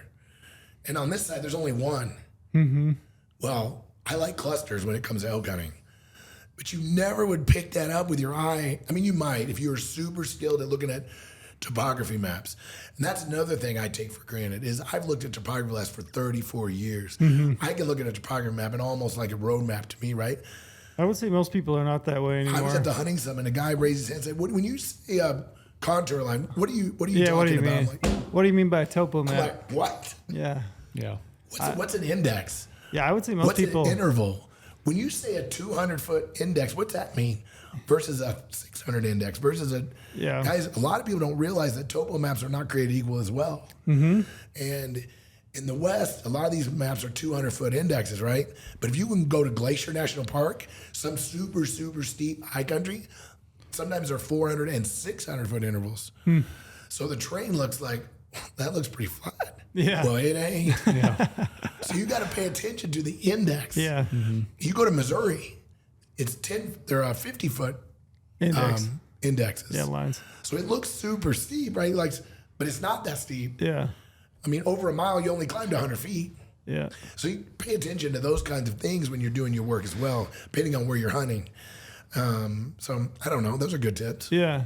One other thing that you brought up earlier is you mentioned historical imagery, and we just kind of really launched our own, historical imagery. Google Earth's had historical imagery, but I was curious as to how are you using historical imagery? Like, give us like 3 tips for using historical imagery or things that you use. You mean only 3? Well, yeah.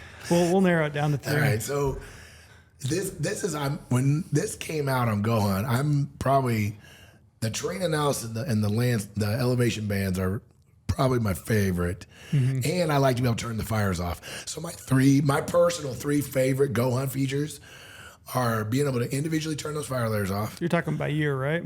By year. Yep. I mean, that seems like a no-brainer to me. Nobody does. I don't get it. So I love that. I love the terrain and the landscape. I'm finding new ways to even use that tool. And I'm going to start putting the heat on you guys to get me some sliders. But the historical image is another one, okay? So now I know we got a ways to go. I wish it had more images in it. I'm just going to be honest. I like to be honest. Sure. We need more than we got, Lorenzo, but it's getting there. At least we got them. At least we got some dates. We're getting there. And so I like historical imagery for lots of reasons, but here's number 1.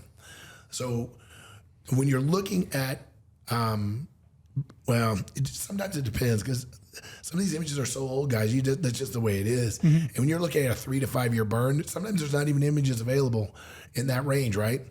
But pressure analysis, I spend a lot of time looking at trailheads and trails.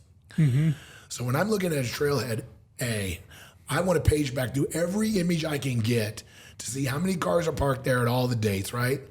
And then I want to zoom in. Are there horse corrals there? How obvious are the trails? All these things. So when I'm looking at pressure, so I use historical imagery a ton for that. So the second thing I use historical imagery for is my favorite place. I don't know if I've ever said this before, but my favorite place to hunt elk is beetle kills. Yeah. But it's the most dangerous place to hunt elk too. They are very difficult to navigate. Jackstraw. And not only that, just got to know the condition of it, right? Because remember, I don't do boots on the ground. Yeah. So I'm going to march in there, and I got to know, are those trees on the ground? Well, 1, is there a beetle kill? Number 2, what's the age of that beetle kill? And number 3, what's the status of those trees? So I have sorry, my voice. I have a whole module in my course dedicated, an 1.5-hour module dedicated just to beetle kills because I geek out on beetle kills. But what I use historical imagery for, we did a little video at the summit on this, is I page back through the years until I see the little brown trees. The little snowflake brown trees tells me that's the beginning of that beetle kill. And I look at the image date. Guys, if you don't have the image date, it means nothing. If you pull up Onyx and you see the little brown trees, it means absolutely nothing because you don't know what year that photo is. You don't know shit. And any of the tools, right? So that's why I had to go to Google Earth because I need the date. Right. I need to find the date when that brown occurred. So for example, I'm hunting a spot. Last year, I page back. It was 2013. I saw the brown. I'm like, okay. 2013, 2023, I feel pretty good about this. Means everything's there's not gonna be any obviously no pine needles. It's gonna be open, but I feel like a lot of the trees are still gonna be standing. Yeah. So I march in there. I had a few trees down, just enough to give them some security, but not enough to impede me to hunt it. Yeah. But you never would have known it if you wouldn't have done what I just said. There's no other way to do it. except with historical imagery. And so the first stage of beetle kill is that brown, right? And then it becomes the snowflake gray. So a lot of people, when they look at the map, they say, well, I can't tell sometimes if it's a burn or a beetle kill. Well, the telltale is the snowflake. And what I mean by the snowflake is when the beetle kills the tree, the limbs stay attached. So when you're looking at it from above, it looks like a gray snowflake. Snowflake from the top. But when a burn hits it, the limbs are gone. So you'll see the shadows of the trees. So that's one way you can tell real easily. And so typically, now don't quote me on this. This is in my course. I'm trying to do this. Remember, I think pine trees, in typical pine trees, are about 10 to 12 years before they start to fall on a beetle kill. Now, unless there's a wind event or something like that, right? And then spruce beetles, the spruce trees, the root systems are a little deeper. They can hang on a little longer. So they can go a little longer. So depending on the types of trees that you're in your area. But like the pine beetles are pretty, guys, this is critical if you're hunting Wyoming and Colorado for sure. Yep. The beetle kill is massive in those states. Even Montana's cranking up, right, a little bit. But you really should understand how to age beetle kills. Because let me tell you, there ain't much worse than driving up to Trailhead A and you get there and you're like, holy shit. Yeah. All these trees on the ground and now your hips are going to be burning. You're going to be You'll be high stepping for hours and days and days and days. But there are tricks and hacks that you can use e-scouting to age that beetle kill, and one of them is historical imagery. That's a good one. So you got pressure trailheads, which is one that I do. Yeah. I probably just hadn't thought about it, but I definitely always. In fact, I was just talking to Neville 2 days ago. We were looking at a unit for elk in Colorado. Same thing, cruising trailheads and looking to see the number of vehicles and horse trailers. So the corral thing's really interesting too. The corrals and when they're parked there. Yeah, when they're parked there, and like I saw a trailhead. There's like thousands of cars, lots of cars in July. Yeah. So this thing gets it. But then I looked in September and there was like 2. Yeah. So he gets a lot of lake, like there's some high mountain lakes. It must get a lot of outdoor recreational, but not as much hunting. Gotcha. But if you didn't do that, you wouldn't know. Yeah, that's a great one. And when you pull up to the trailhead, guys, like I hunted this trailhead in Colorado, it was a nightmare, right? Total nightmare, hundreds of cars there. But when we made the corner, when we made the turn, I was expecting it because I had already looked at it. Yeah, you looked. But if you make the corner and you never looked and you see 100 cars, how do you feel about that? You're like, gutted. You feel gutted. Yeah. So let's talk about that a second. So this spot was, we were in elk every single day and never saw a hunter. But there were over, and I'm not exaggerating, well over 100 rigs at this trailhead. But we knew we were going there. We knew there was a lot of elk there, but we knew we had to get off trail. So we literally did 8 miles with the llamas with no trail. We never saw a hunter. They don't get off the trail that far. Yeah. But we knew that strategy because of the pressure that trailhead had. So we developed our hunt plan around the pressure. Yeah, knowing the people were there. And we went to a mesa where there was no water at all. So we packed the water in the llamas. We took 12 llamas and 6 of them carried nothing but water.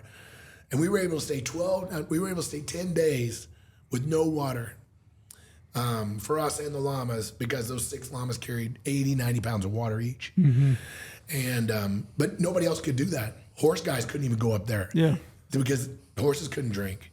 So it was a money spot. But we planned that out because of the pressure that we picked up on using the historical imagery. Yeah.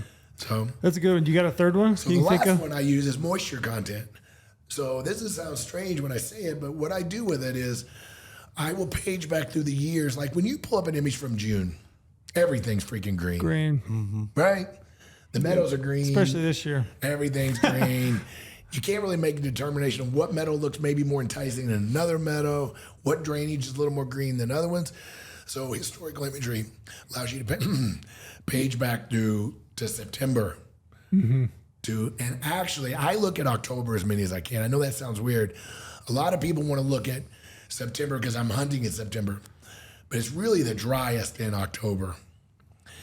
So what I'm looking for are green ribbons and the halo effect. I'll tell you what I mean by that in a second. But I'm trying to pick up these green, these more green spots. Sometimes, it's more of that looks a little greener than this one. They're both green, but this one's a little brighter. This is a little Brady more wouldn't be able Brady to. didn't know Brady anything can't. about it. He can't It's do it. Brady He's can't. colorblind. Brady's But, like, you that one know, looks a normal. little more gray. It's like my computer to trail. Yeah, What this looks like. hey, Trail, which one's greener? But so you see what I'm saying? Yeah. So, and it's a great way to pick up these high moisture meadows, high moisture feed zones. So then I'll look at the horse historical image too for halo effect. And what I mean by halo effect is, guys, I found that some of the best meadows for elk like edge habitat. We've already talked about that, right? But they like variety of vegetation. And when you find these meadows on Google Earth that have the green halo on the inside, meaning a different color of green on the edge, like you'll see the middle be, it's all, I call it a halo, but I don't know. It's basically just a band of a different green on the outside edge. Not all meadows have it, but you'll look at something like, oh, look at that halo. Those get my interest because I've had great luck, especially when that meadow is close to some of the other 12 criteria that I was talking about. Then I get really excited about that meadow, right?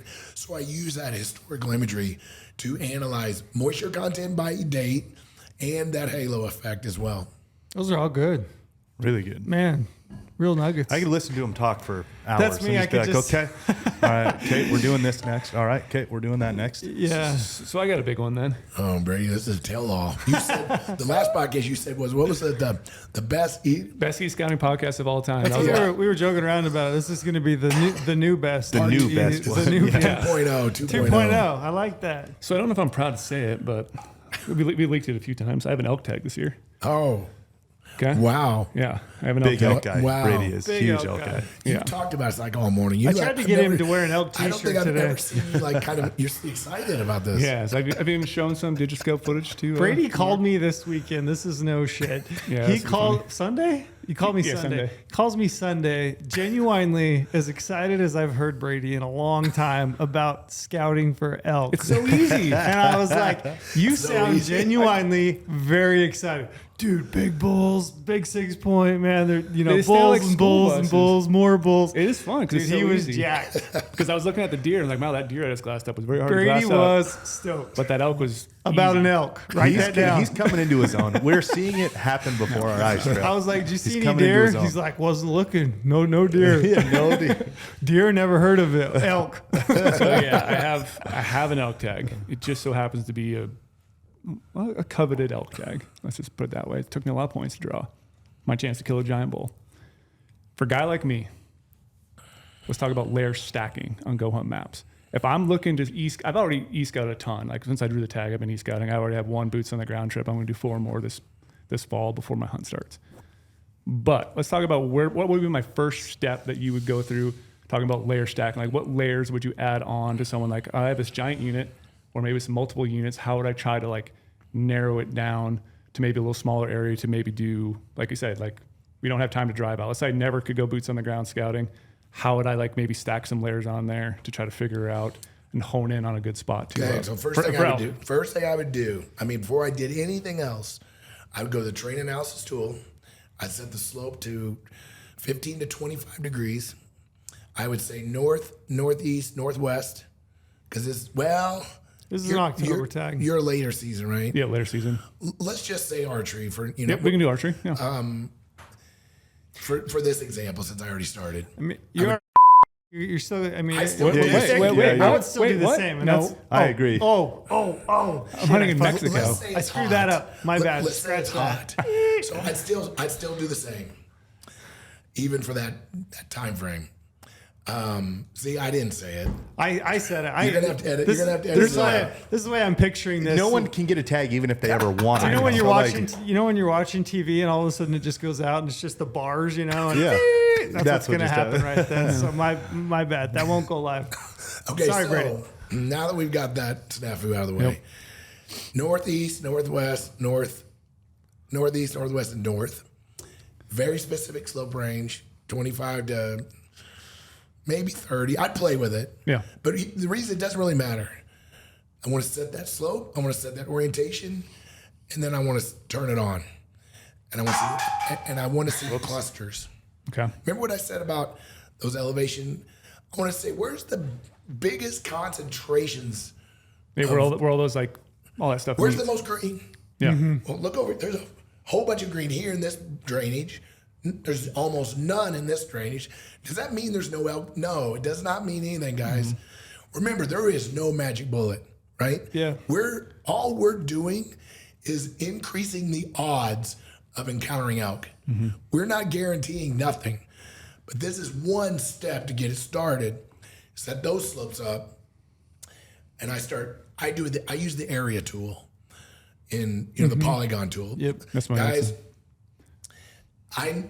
not very many hunters use that tool very much. It is one of the most valuable tools when it comes to markups. So what I'll do is I'll draw an area around these areas, and I name them. I put a couple notes in there. Are you doing that before you're adding other layers? Oh yeah. Okay. I'm just highlighting these slopes. Just to give me an idea. Now I'll go back a lot of times to delete all this data. Sure. So that's when I know I'm getting off track here, but guys, one of the things about people are real reluctant to delete their data for some reason, right? But keeping a clean set of e-scouting data is important. So I'll do a lot of work that I'll go back later and delete, just because I'm building the system, right? And then once I kind of eliminate spots for whatever reason, I'll get rid of it. I don't want it hanging around if I'm not interested in it. So don't just keep it because you can. So don't be afraid to get rid of stuff. So I'll do these areas a lot of times without doing a whole lot else. And then I'll start doing these flyover tours and start really studying how it works together. And I'll start looking at accesses and zones of pressure. So for a limited entry tag, zones of pressure isn't a big deal. Yep, it's a lot more limited for sure. But you're going to Colorado, pressure is a big part of what I would start with. Like I do radiuses. I draw radiuses around all of the access points, 2 mile, 3 mile radiuses. And I want to see where those circles overlap and all the places where they don't reach if I'm hunting a state like Colorado. Now, if I drew a unit 27 Arizona rifle tag with 3 other dudes, I wouldn't worry about the pressure zones as much. I'd be more interested in other features. But one of my 12 criteria is pressure, is evaluating pressure. And I evaluate pressure with buffer zones. I do 1 mile around every road. I do 2 to 3 miles around every trailhead, and I try to see what's left. Yep. And not because I'm trying to get remote, not because there's not elk that doesn't mean there's not elk inside the circles here, guys. But what I'm trying to do is eliminate country. Yeah. Basically, I'm not trying to look. Sometimes Brian Barney, I can't even claim this tip because it's really Brian Barney's tip, but I've adopted it because it's so true.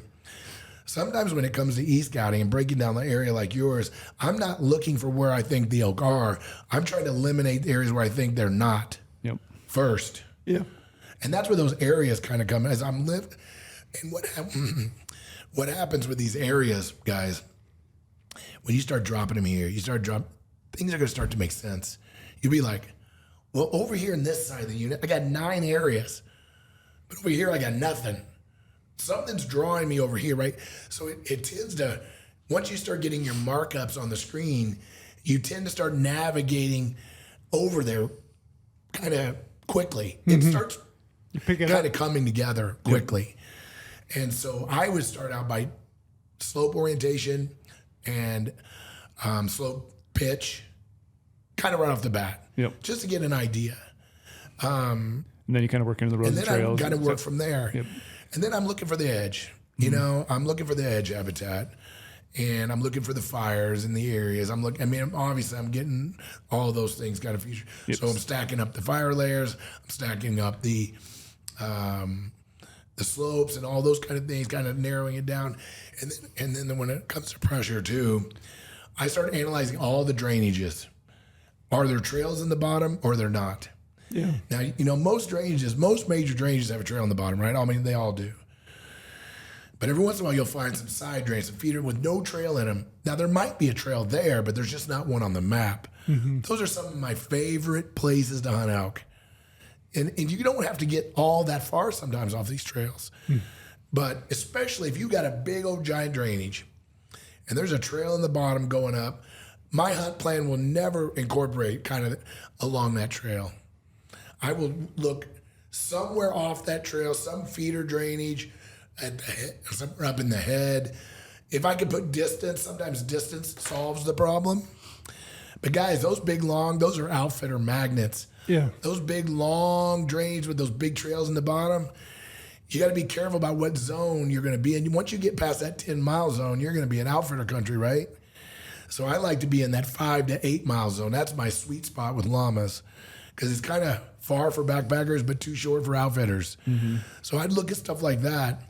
But again, with a limited entry tag and with open country, the next thing I'm going to do is I'm going to be view shed analysis the heck out of that if you're spot. trying to find your glassing points. I need the top 10 places where I'm going to set. And glass. And then I need a route plan. I need to plan routes to all of them. I need to know not only how far it is, but what's the elevation gain, and then I run the Naismith principle on them all. Meaning I'm going to run a calculation on how long it's going to take me to hike each one of those glassing spots. And that's all in my hunt plan, all in the notes. So when I show up, I know how long it's going to take me to get to every single glassing spot. Guys, I know that sounds like a lot of work, right? But when you're in the field and your notes and you got your hunt plan that all late, man, You're dialed. you don't even got to think about anything. It's going to take me 4 hours to get there. I got to get up at 2:30. Mm-hmm. There's no sense getting to that glassing spot 45 minutes after daylight and leaving an hour before dark. Do you want to quickly explain the Naismith principle so people can understand? Okay, so the Because it's Naismith in your principle, course. yeah. You know, it's been used for a long time, but I'm going to try to recall it here in my mind. So the Naismith principle calculates how much an average person, and you know, again, it depends on your fitness and your capabilities, and you can adjust it to your needs. But basically, the speed that you can travel on trail versus off trail. So let's say on trail, a person typically is 2 miles an hour. For a on trail, you can do more than that if it's super flat. But let's just say 2 miles an hour, and then off trail is like 1 mile an hour. Most people think they can go faster than that, right? But they can't. Is that And including then like heavy backpack? that's with not an 80 pound. That's with like a 20 to. Yeah, like a backpacker's backpack. Yes. With load. Yeah, that's not without load. So let's just say 2 miles an hour is the average, and 2 miles on trail, 1 mile off trail, sorry. And then it's 30 minutes additional for every 1,000 foot of change in elevation, up or down. Total elevation change, not just up. Because most people, they think they can go faster downhill, but actually sometimes the downhill is worse than the uphill. If you've got long legs In like me. steeper country. Yep. So that's the principle. The principle is, let's just say it's 5 miles. No, let's say it's 4 miles just for my math skills. So it's 4 miles and it's 2,000 feet elevation. And my glassing spot's 2 miles away, and it's 2,000 feet elevation. That's a pretty significant pull, right? Mm-hmm. So 2 miles, 4 miles is going to be 2 hours just to hike. And then 30 minutes per 1,000, that's another hour. So I'm looking at 3 to 3.5 hours on trail to get to that glassing spot. Rough estimates. Yeah. That's big. 4 miles. Yeah. And it's not that far, but with Sure, that kind of but increase, yeah, You need to know that elevation. you time. got to add another hour onto your hiking speed because of the elevation Yeah. change. And you're putting that into your hunt plan then. All like of it. You're getting down to that detail. Yeah, and so it's that in you're the like, template. So in my course that's coming out, I think the second or third chapter is hunt plan, and my actual template is in there. I put it in there. You can download the Word document. It's got all of it in there, and you can. It's a Word, so you can change it to fit your needs. I'm just giving you something to start with. Yeah. Like just because sometimes it's just hard to just get started. Mm-hmm. And so on a typical 7-day hunt. That's not true. On a typical 10-day hunt, I will plan 5 days. Guys, there's no sense to plan 10 days. You're not going to use all that data. yeah. There's no It'd be way a you're lot. going to move through it, right? And you're going to get off base. You're going to figure stuff out when you get there. Yeah. But I feel like the sweet spot is about half the days of your hunt. If you have planned out to the nth degree, meaning morning, midday, night, what you're going to kind of do when you get out there, you always have options. You always have options. If I have found that if I just throw random waypoints on my whatever, I get out there and I start getting tired and I kind of forget my strategy. Yeah. I can't tell you how many times I've been laying in my tent And I'm talking printed hunt plan. Now, I will admit, I'm starting to take the PDF more and more on my phone. But I used to carry the printed all the time. But I pull that printed out, I'm laying in my tent, I'm looking at it, and I'm like, oh man, I kind of forgot about that glassing spot. Man, that looks over that edge. Dang it, I'm going there tomorrow. Versus, how many times you been in your tent at night? Every night. Oh, shit. What are we gonna do? What are we gonna do tomorrow? I mean, we kind of like all the waypoints are. We've been to all these. Yeah. We got to figure out what are we gonna do. Yep. Has it happened to you? It happens. It's happened to everybody. Right. All the time. And it's never going to stop it. But for guys that are not in the game, like guys, we've been doing this for a long time, right? When we go out on a 10-day hunt, if we haven't seen an elk for 7 days, we're staying. But I get message after message after message from guys. They quit early, go home early because they get frustrated.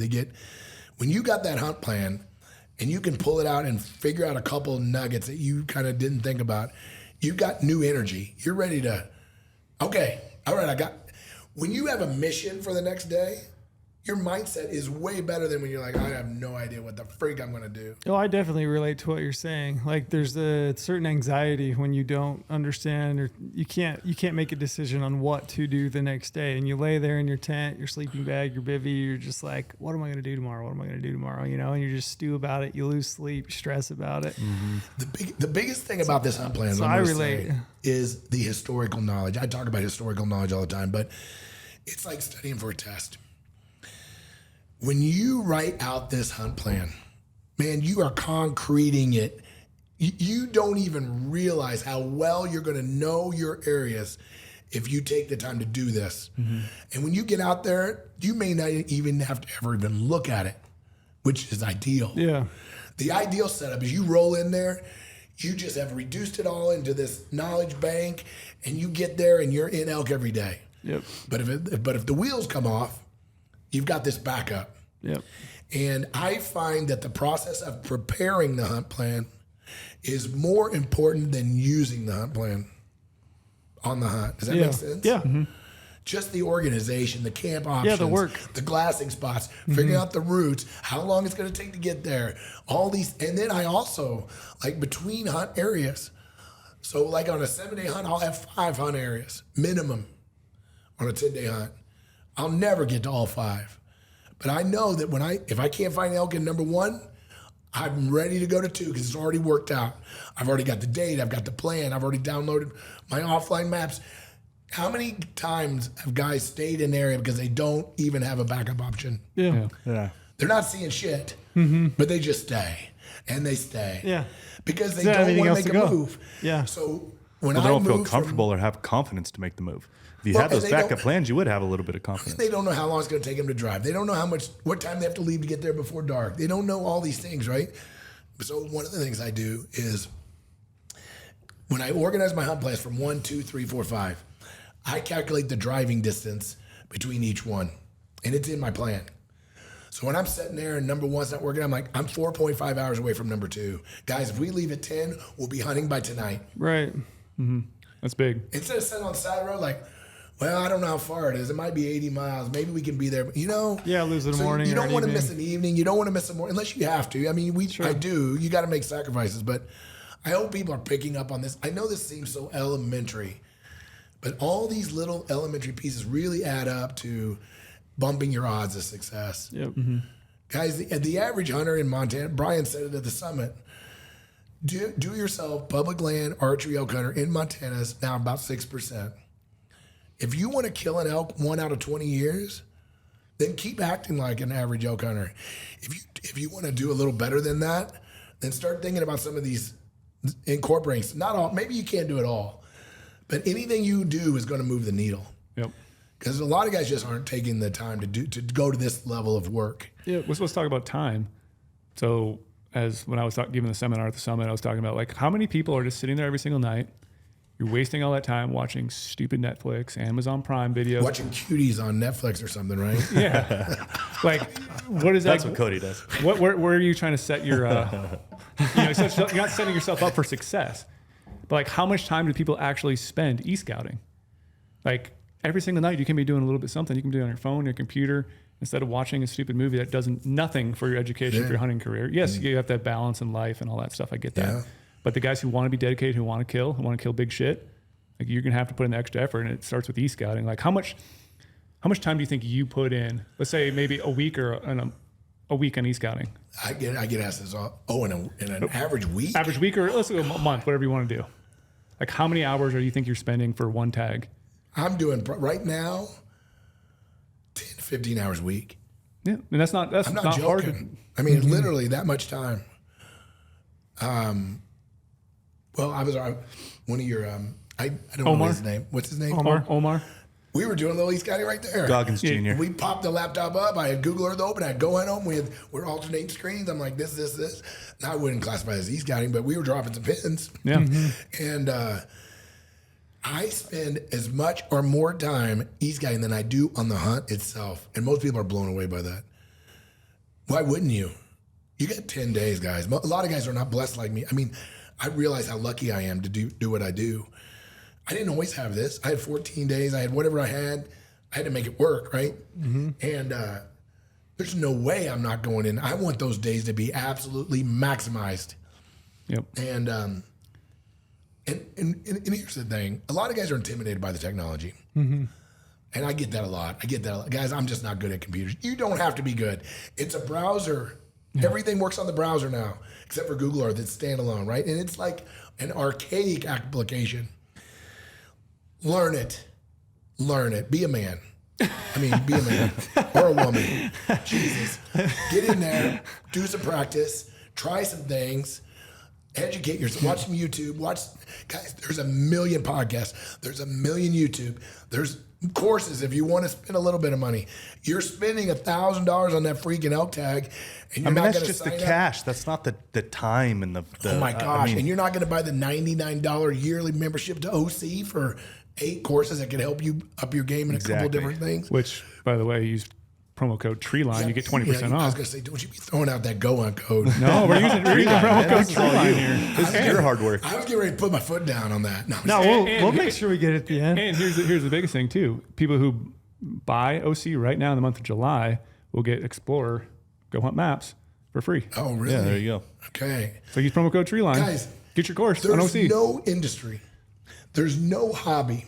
There's nothing that I know of. I'm sorry, I'm getting away. That you don't have to invest a little time and money into becoming good at it.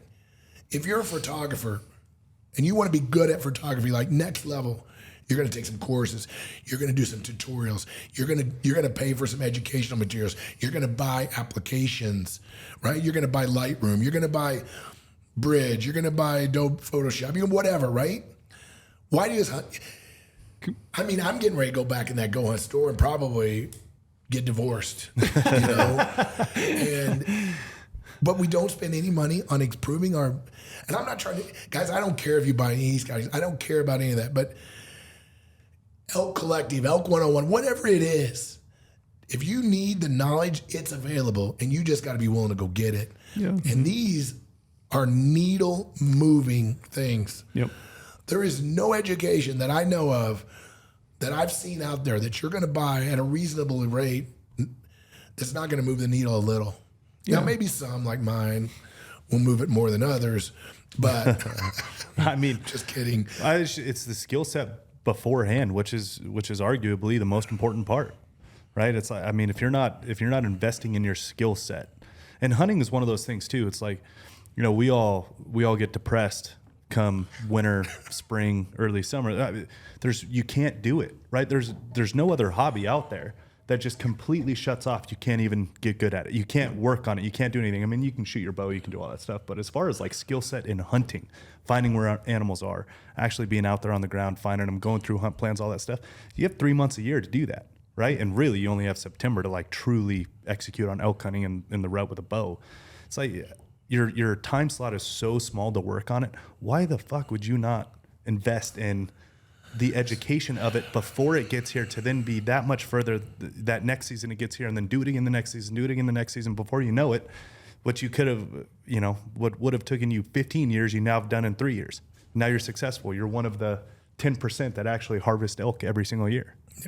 Well, and like I didn't even bat an eye, guys, in 1990 when Google Earth came out at $3.99. I didn't even think about it. Yep. It didn't even cross my mind to think there's nothing you can buy for the price. For the $3.99 that we paid for Google Earth, you can buy almost every Western hunt planning tool that's available for $3.99. Yeah. I mean, you could. I mean, I'm thinking about the pricing, right? Like my court, Elk Collective, Elk 101, OutdoorClass. You can almost get them all for $3.99. Yep. Especially if you use a few codes here and there. Yep. And so people that are resistant to that, you can't lead. You can lead a horse to water. You can't make them drink. Yeah. So I want to jump on one thing. So when I was at the summit, you made a really good analogy, and I wanted you to explain it again. So it's basically like you're trying to expand your hunting toolkit. You're trying to be refined in all these different areas. You could be the best shot in the world. You could be the best at maybe researching to get a tag, or you could be the best at e-scouting. When you combine all of those things together and like be proficient at all of them, like your toolkit's just getting that much bigger and sharper all the time. So you had an analogy of like your Ironman back in the day. Yeah. Would you say you were really good at biking? Yeah.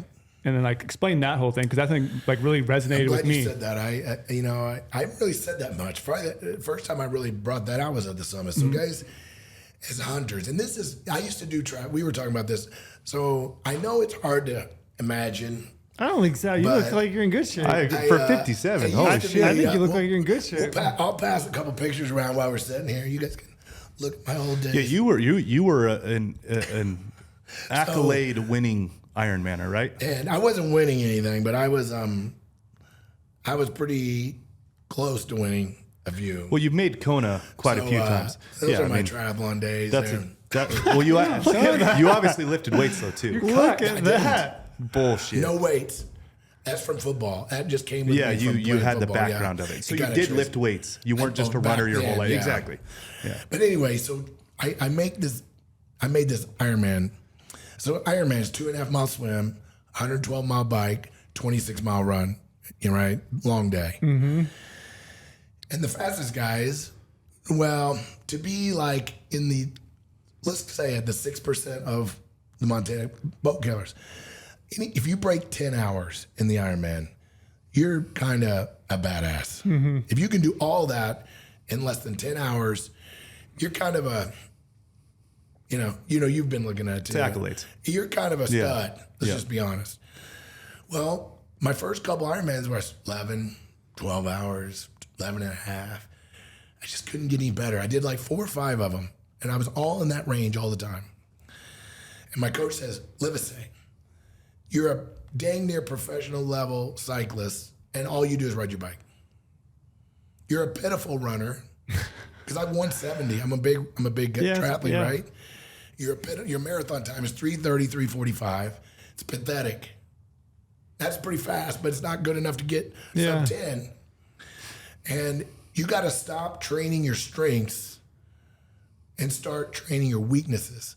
Like I wasn't a great swimmer. I was average. My wife was a great swimmer, kicked my ass all the time. And then the running, I would just get destroyed. But I would be like top 5 off the bike. I always used to say, in the Ironman, I saw everybody 3 times. They blow by me in the swim. I blow by them on the bike. And then they blow by me on the run. We're friends by the finish line. And, I was averaging maybe 300 miles a week on my bike. And I took it to 100. Drastic cut. And I started running 60, 70, 80 miles a week. All of a sudden, I'm running. I went to the Chicago Marathon and ran a 3-hour marathon. And I'm like, at 170, I'm like, I have arrived. Yeah. So I'm with my buddy at this marathon, and we're running, and we're at mile 18, and he's like, what are you doing here still? And I'm like, I'm feeling pretty dang good. We're clicking off 630 miles. Everything is good. And I'm like, but I had to give up a little of my strength to get that week. And then I go to Brazil for my honeymoon, my wife. So my wife convinced me to marry her. And I said, well, honey, the deal is I'm only going to get married if we go to Brazil and do the Ironman. Okay. I mean, that wasn't a hard sell, right? So she wasn't going to do the Ironman. And I was training for a couple months, and then all of a sudden she's like, I think I'm going to do it with you. And I'll just quit if I get tired. I just want to do it with you. I'm like, okay. So we started training together. But I adopted this philosophy. And I go there, and I do a 9:30. And I go to the World Championship. I qualified for the Ironman World Championships. So did my wife. Her first Ironman. Her very first Ironman, she gets a slot to Kona. So we go to Kona that year. We're one of the only husband and wife couples to qualify and go to Kona in the same race. That's cool. But my point was, I never could break. Think about that. I was 11.5-hour Ironman. Took it to 9.5. That's a lot. 2 hours is a lot, guys. When you're at that level, that's a lot of time. Mm-hmm. And I actually biked slower than I did previously. But when I got off the bike, I ran a way better marathon. And I actually outswim. I got scared, actually. They racked us by last name. I've never been in a race that racks by last name. And I came out of the swim, and I get to my bike, and my wife's bike's still there. I'm like, what? I beat her out of the swim. First, I was nervous. I thought something may have happened. Then I'm like, hell yeah.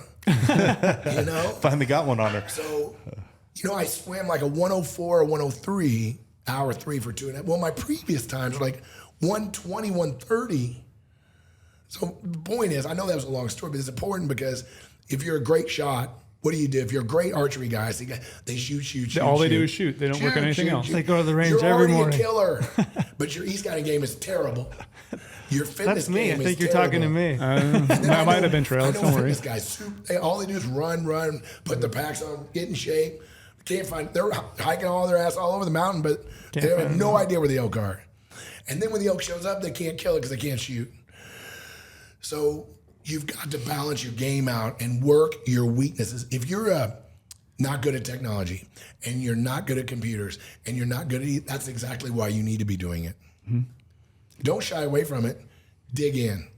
Yep. And learn how to, if you're using GOHUNT, learn how to use it, not just turn it on. Mm-hmm. Learn all the little things we talk about, all these isolating these bands and learn all these view shed, flyover tours, route profiles, Naismith principles, all these things. Learn these they're not that complicated, but they're game changers. I'm always shocked at how much feedback we get through customer service on not understanding what GOHUNT truly does, like the full sense of it. So that's why I always just say we suck at marketing. We must just be terrible at marketing, or it's one of those things where it's so powerful you can't really market that, right? You would need a complete convention hall in 4 hours to tell somebody truly what it does. The individual has to really learn how to use it, like you're saying, and that goes for a lot of gear in hunting. That's not just finding out GOHUNT. I mean, that goes for learning how to use your backpack correctly. That's right. How many people do we see with just shit run backpacks? And it's like, man, do you realize how inefficient you are right now? You got to run a tight ship. And what that adds up to over time when you're running just a shit bag of a backpack? All that weird weight moving around. It's like how much that's taking away from you over time, and being proficient in all the things that you're using and not just being, oh, that looks cool, I'm going to use it. But that's what resonated me so much at the summit. I don't know if a lot of people really grasp that. I know, you got to think about it for a minute. It's like, think about all the functions of hunting, okay? Let's just do it this way. Let's break hunting down. Each person that's listening to this needs to break down their hunting skill set into 10 items. Figure out 10, right? Fitness, art shooting, gear, e-scouting, whatever. Navigation. Plans. Being able to navigate with a freaking direction, whatever. Come up with things. Rank them in the order that you think you're proficient at them. Do it yourself. And then circle the bottom 3. And that's what you need to do. Yeah. Forget the other stuff. Don't shoot every night. One of the nights that you shoot, put the bow down, spin it on your computer. You can't kill elk if you can't find elk. And same with any hunting pursuits, right? You can't do anything unless you can find them. Mm-hmm. So, and even guys that, this has been one of the most shocking things to me in my course. I thought when I built my course, it'd be beginners. I get almost no beginners because they can't even wrap their mind around that they need it. Yeah. What I'm getting is super experienced guys that want to up their game one more notch. Like I got a great testimony from a guy who says, man, I thought I was an e-scouting genius. And I went ahead and did your course. And he goes, dude, this, and this was game changing. He goes, I knew a lot of it, but that 20% that I didn't changed so many things the way I did. You don't have to benefit from the 100%. Yeah. Like Trail, we just educated him on binoculars this morning. Oh, this entire, I don't know how long we're in, probably 2 hours at this point, I'd bet. But right at 2 hours, but the entire time I'm thinking, I mean, Mark showed up and just convinced me of a lot of things. Yeah, today. a lot of I don't know about that. It's the 80-20 rule. Yeah. If you get 20% value, 80% what you already know, right. you're That's at a huge step forward. That's a good way of putting it. It's a good way of putting it. Huge step forward. Just a few little things. Like for you, like one of the things we kind of glassed over it, but for you guys that rely on killing animals that you see, meaning glassing, for guys that are really, that's a big part of their game. We had the big binocular discussion, right? Great. It does you no good if you can't get spots that are good glassing spots. Yep, yeah, exactly. So becoming an art. Now Brady, that's his game. Mm-hmm. He can look at a map and he knows right where to go. But an average person would look at a map and like, I don't know. Learning how to use this flyover tours, learning how to use the view shed analysis, learning these things will change the game when it comes to glassing. Mm-hmm. And these, I know those sound like foreign words, and we don't have time to get into it, but I'm throwing them out there because I want people to hear the words and then go investigate. Yeah. Sometimes you just gotta, Google's powerful, right? Yeah. Sometimes you just gotta hear the word. You're like, oh, it's like a dog on a trail. And once it gets the scent, they can kind of figure it out. So anyway, it's good. I'm really excited. So I tell people a story all the time. I didn't learn shit in school, like nothing. Because when I first got out and got into the business world, when I was sitting in meetings, I used to sit there with just a notepad. And when people would say stuff, I'd just write it down. I'm like, no clue what that is. No clue what that is. I'm like, I went to school for 4 years. I have a great education. I don't know anything what people are talking about. But I just sit there and write words down, write sentences down, write things down. And then I'd go back and Google it and I'd put a definition next to each of them. And in the first 2 weeks of work, I was 10x smarter than I was in school. It was crazy. Well, now we got one more tool. School, we got kids. Chat Yeah, stay in school, man. It obviously does something. Well, now we got Chat GPT. Yeah. I don't even know what to think about this, but Yeah. This could put me out of a job. it is so potent for this kind of stuff. Now it's kind of basic in hunting. It doesn't have a lot of hunting resources. It'll get there. But it'll get you there. It'll get you in the right direction with keywords. Mm-hmm. So anyway, it's been good. I'm glad you guys had me on, and I always love coming here. And Yeah, we appreciate it. That was Yeah. good. It was an education. No, we love having you, and I love honest people. Like listening to honest people. That's when you get the most feedback. That's why, I mean, I could sit and listen to Livesay for hours. Can we touch on Because you your- actually say I'm a good bullshitter. Well, you you know? actually, when people try to brush over things, you can only do what people tell you or what you hear. What's wrong? What's this? What's that? Brady and I have talked about this. the honesty is the where- thing I hate is these YouTube videos that kind of like 1 minute on how to e-scout elk. You can't do it in 1 minute, bud. Turn on your computer and buy this. I'm like, I want in the weeds. I mean, sometimes I feel like I get too far down the rabbit hole on some of this stuff, but I'm a detail. I want that level of detail. And I think those are the things that move the needle. Some of these platitudes and summaries, it's good if you're basic, but there's a lot of that out there, guys. There's a lot of that. A lot of the articles that have been written are real summarized. Brady probably cringes when I send in my articles because I try to get in the weeds on a few things, right? Like, and sometimes people don't understand what you're saying, but sometimes it's like Lorenzo said, you just got to introduce them to a concept, and then it's like a dog with a bone, and then they can kind of work it out. Yeah. So yeah. I want to quickly touch on your outdoor class course. Okay. Tell me about that. Like, what are people going to learn from it? What are they going to gain? Well, so once me and Bailey stopped fighting, Who's winning the fight right now? well, he won the fight because he was right and I was wrong. I'm saying it publicly. Holy shit. But anyway, I enjoyed Harrison, all the guys that I got to work with there. It was such an experience. So I went there, kind of back up for a week filmed for a week every day with these guys. And when they first said a week, I'm like, a week? What are we going to do for an hour course, right? I'm like, what can we possibly do? But man, the level of detail that they do, it made me feel like my course is shit. I'm like, I learned so much in the process. I just want to say that. But anyway, film the course. It's Next Level E-Scouting, to the name of it. Now, I don't know if the name is good, but what it is, it's I think it's 14 modules, and it kind of does what you were talking about. It kind of goes through a lot of my initial. It's got a lot on hunt planning, the template, how to use it. It's got a section on custom markups, we didn't get into that, but how we use custom markups. And I actually feel really bad that I didn't put in Brady's tip. He said something I didn't do, so he puts all of his kills in black. Well, he uses black, the color black for kills. Easy to see. And man, I'm like, oh, I should have been doing that. So even though I think I know everything, right, guys? I picked up that tip. So I use yellow for in the field waypoints. I use different colors for priority. Yep. I use different icons. But anyway, I have a structure, and I teach that in the class.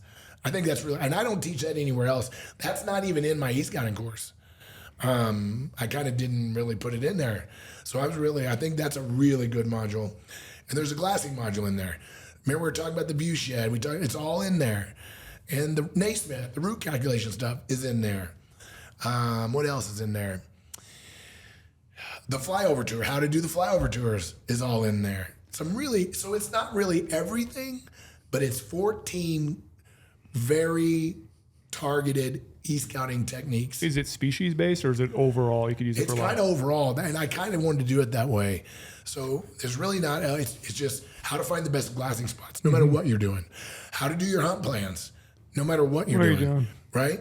So yeah, it is pretty, I don't want to say it's general because it's definitely not general, but it isn't the 12 elk finding criteria, right? Yep. But it's the usable information no matter what you're doing.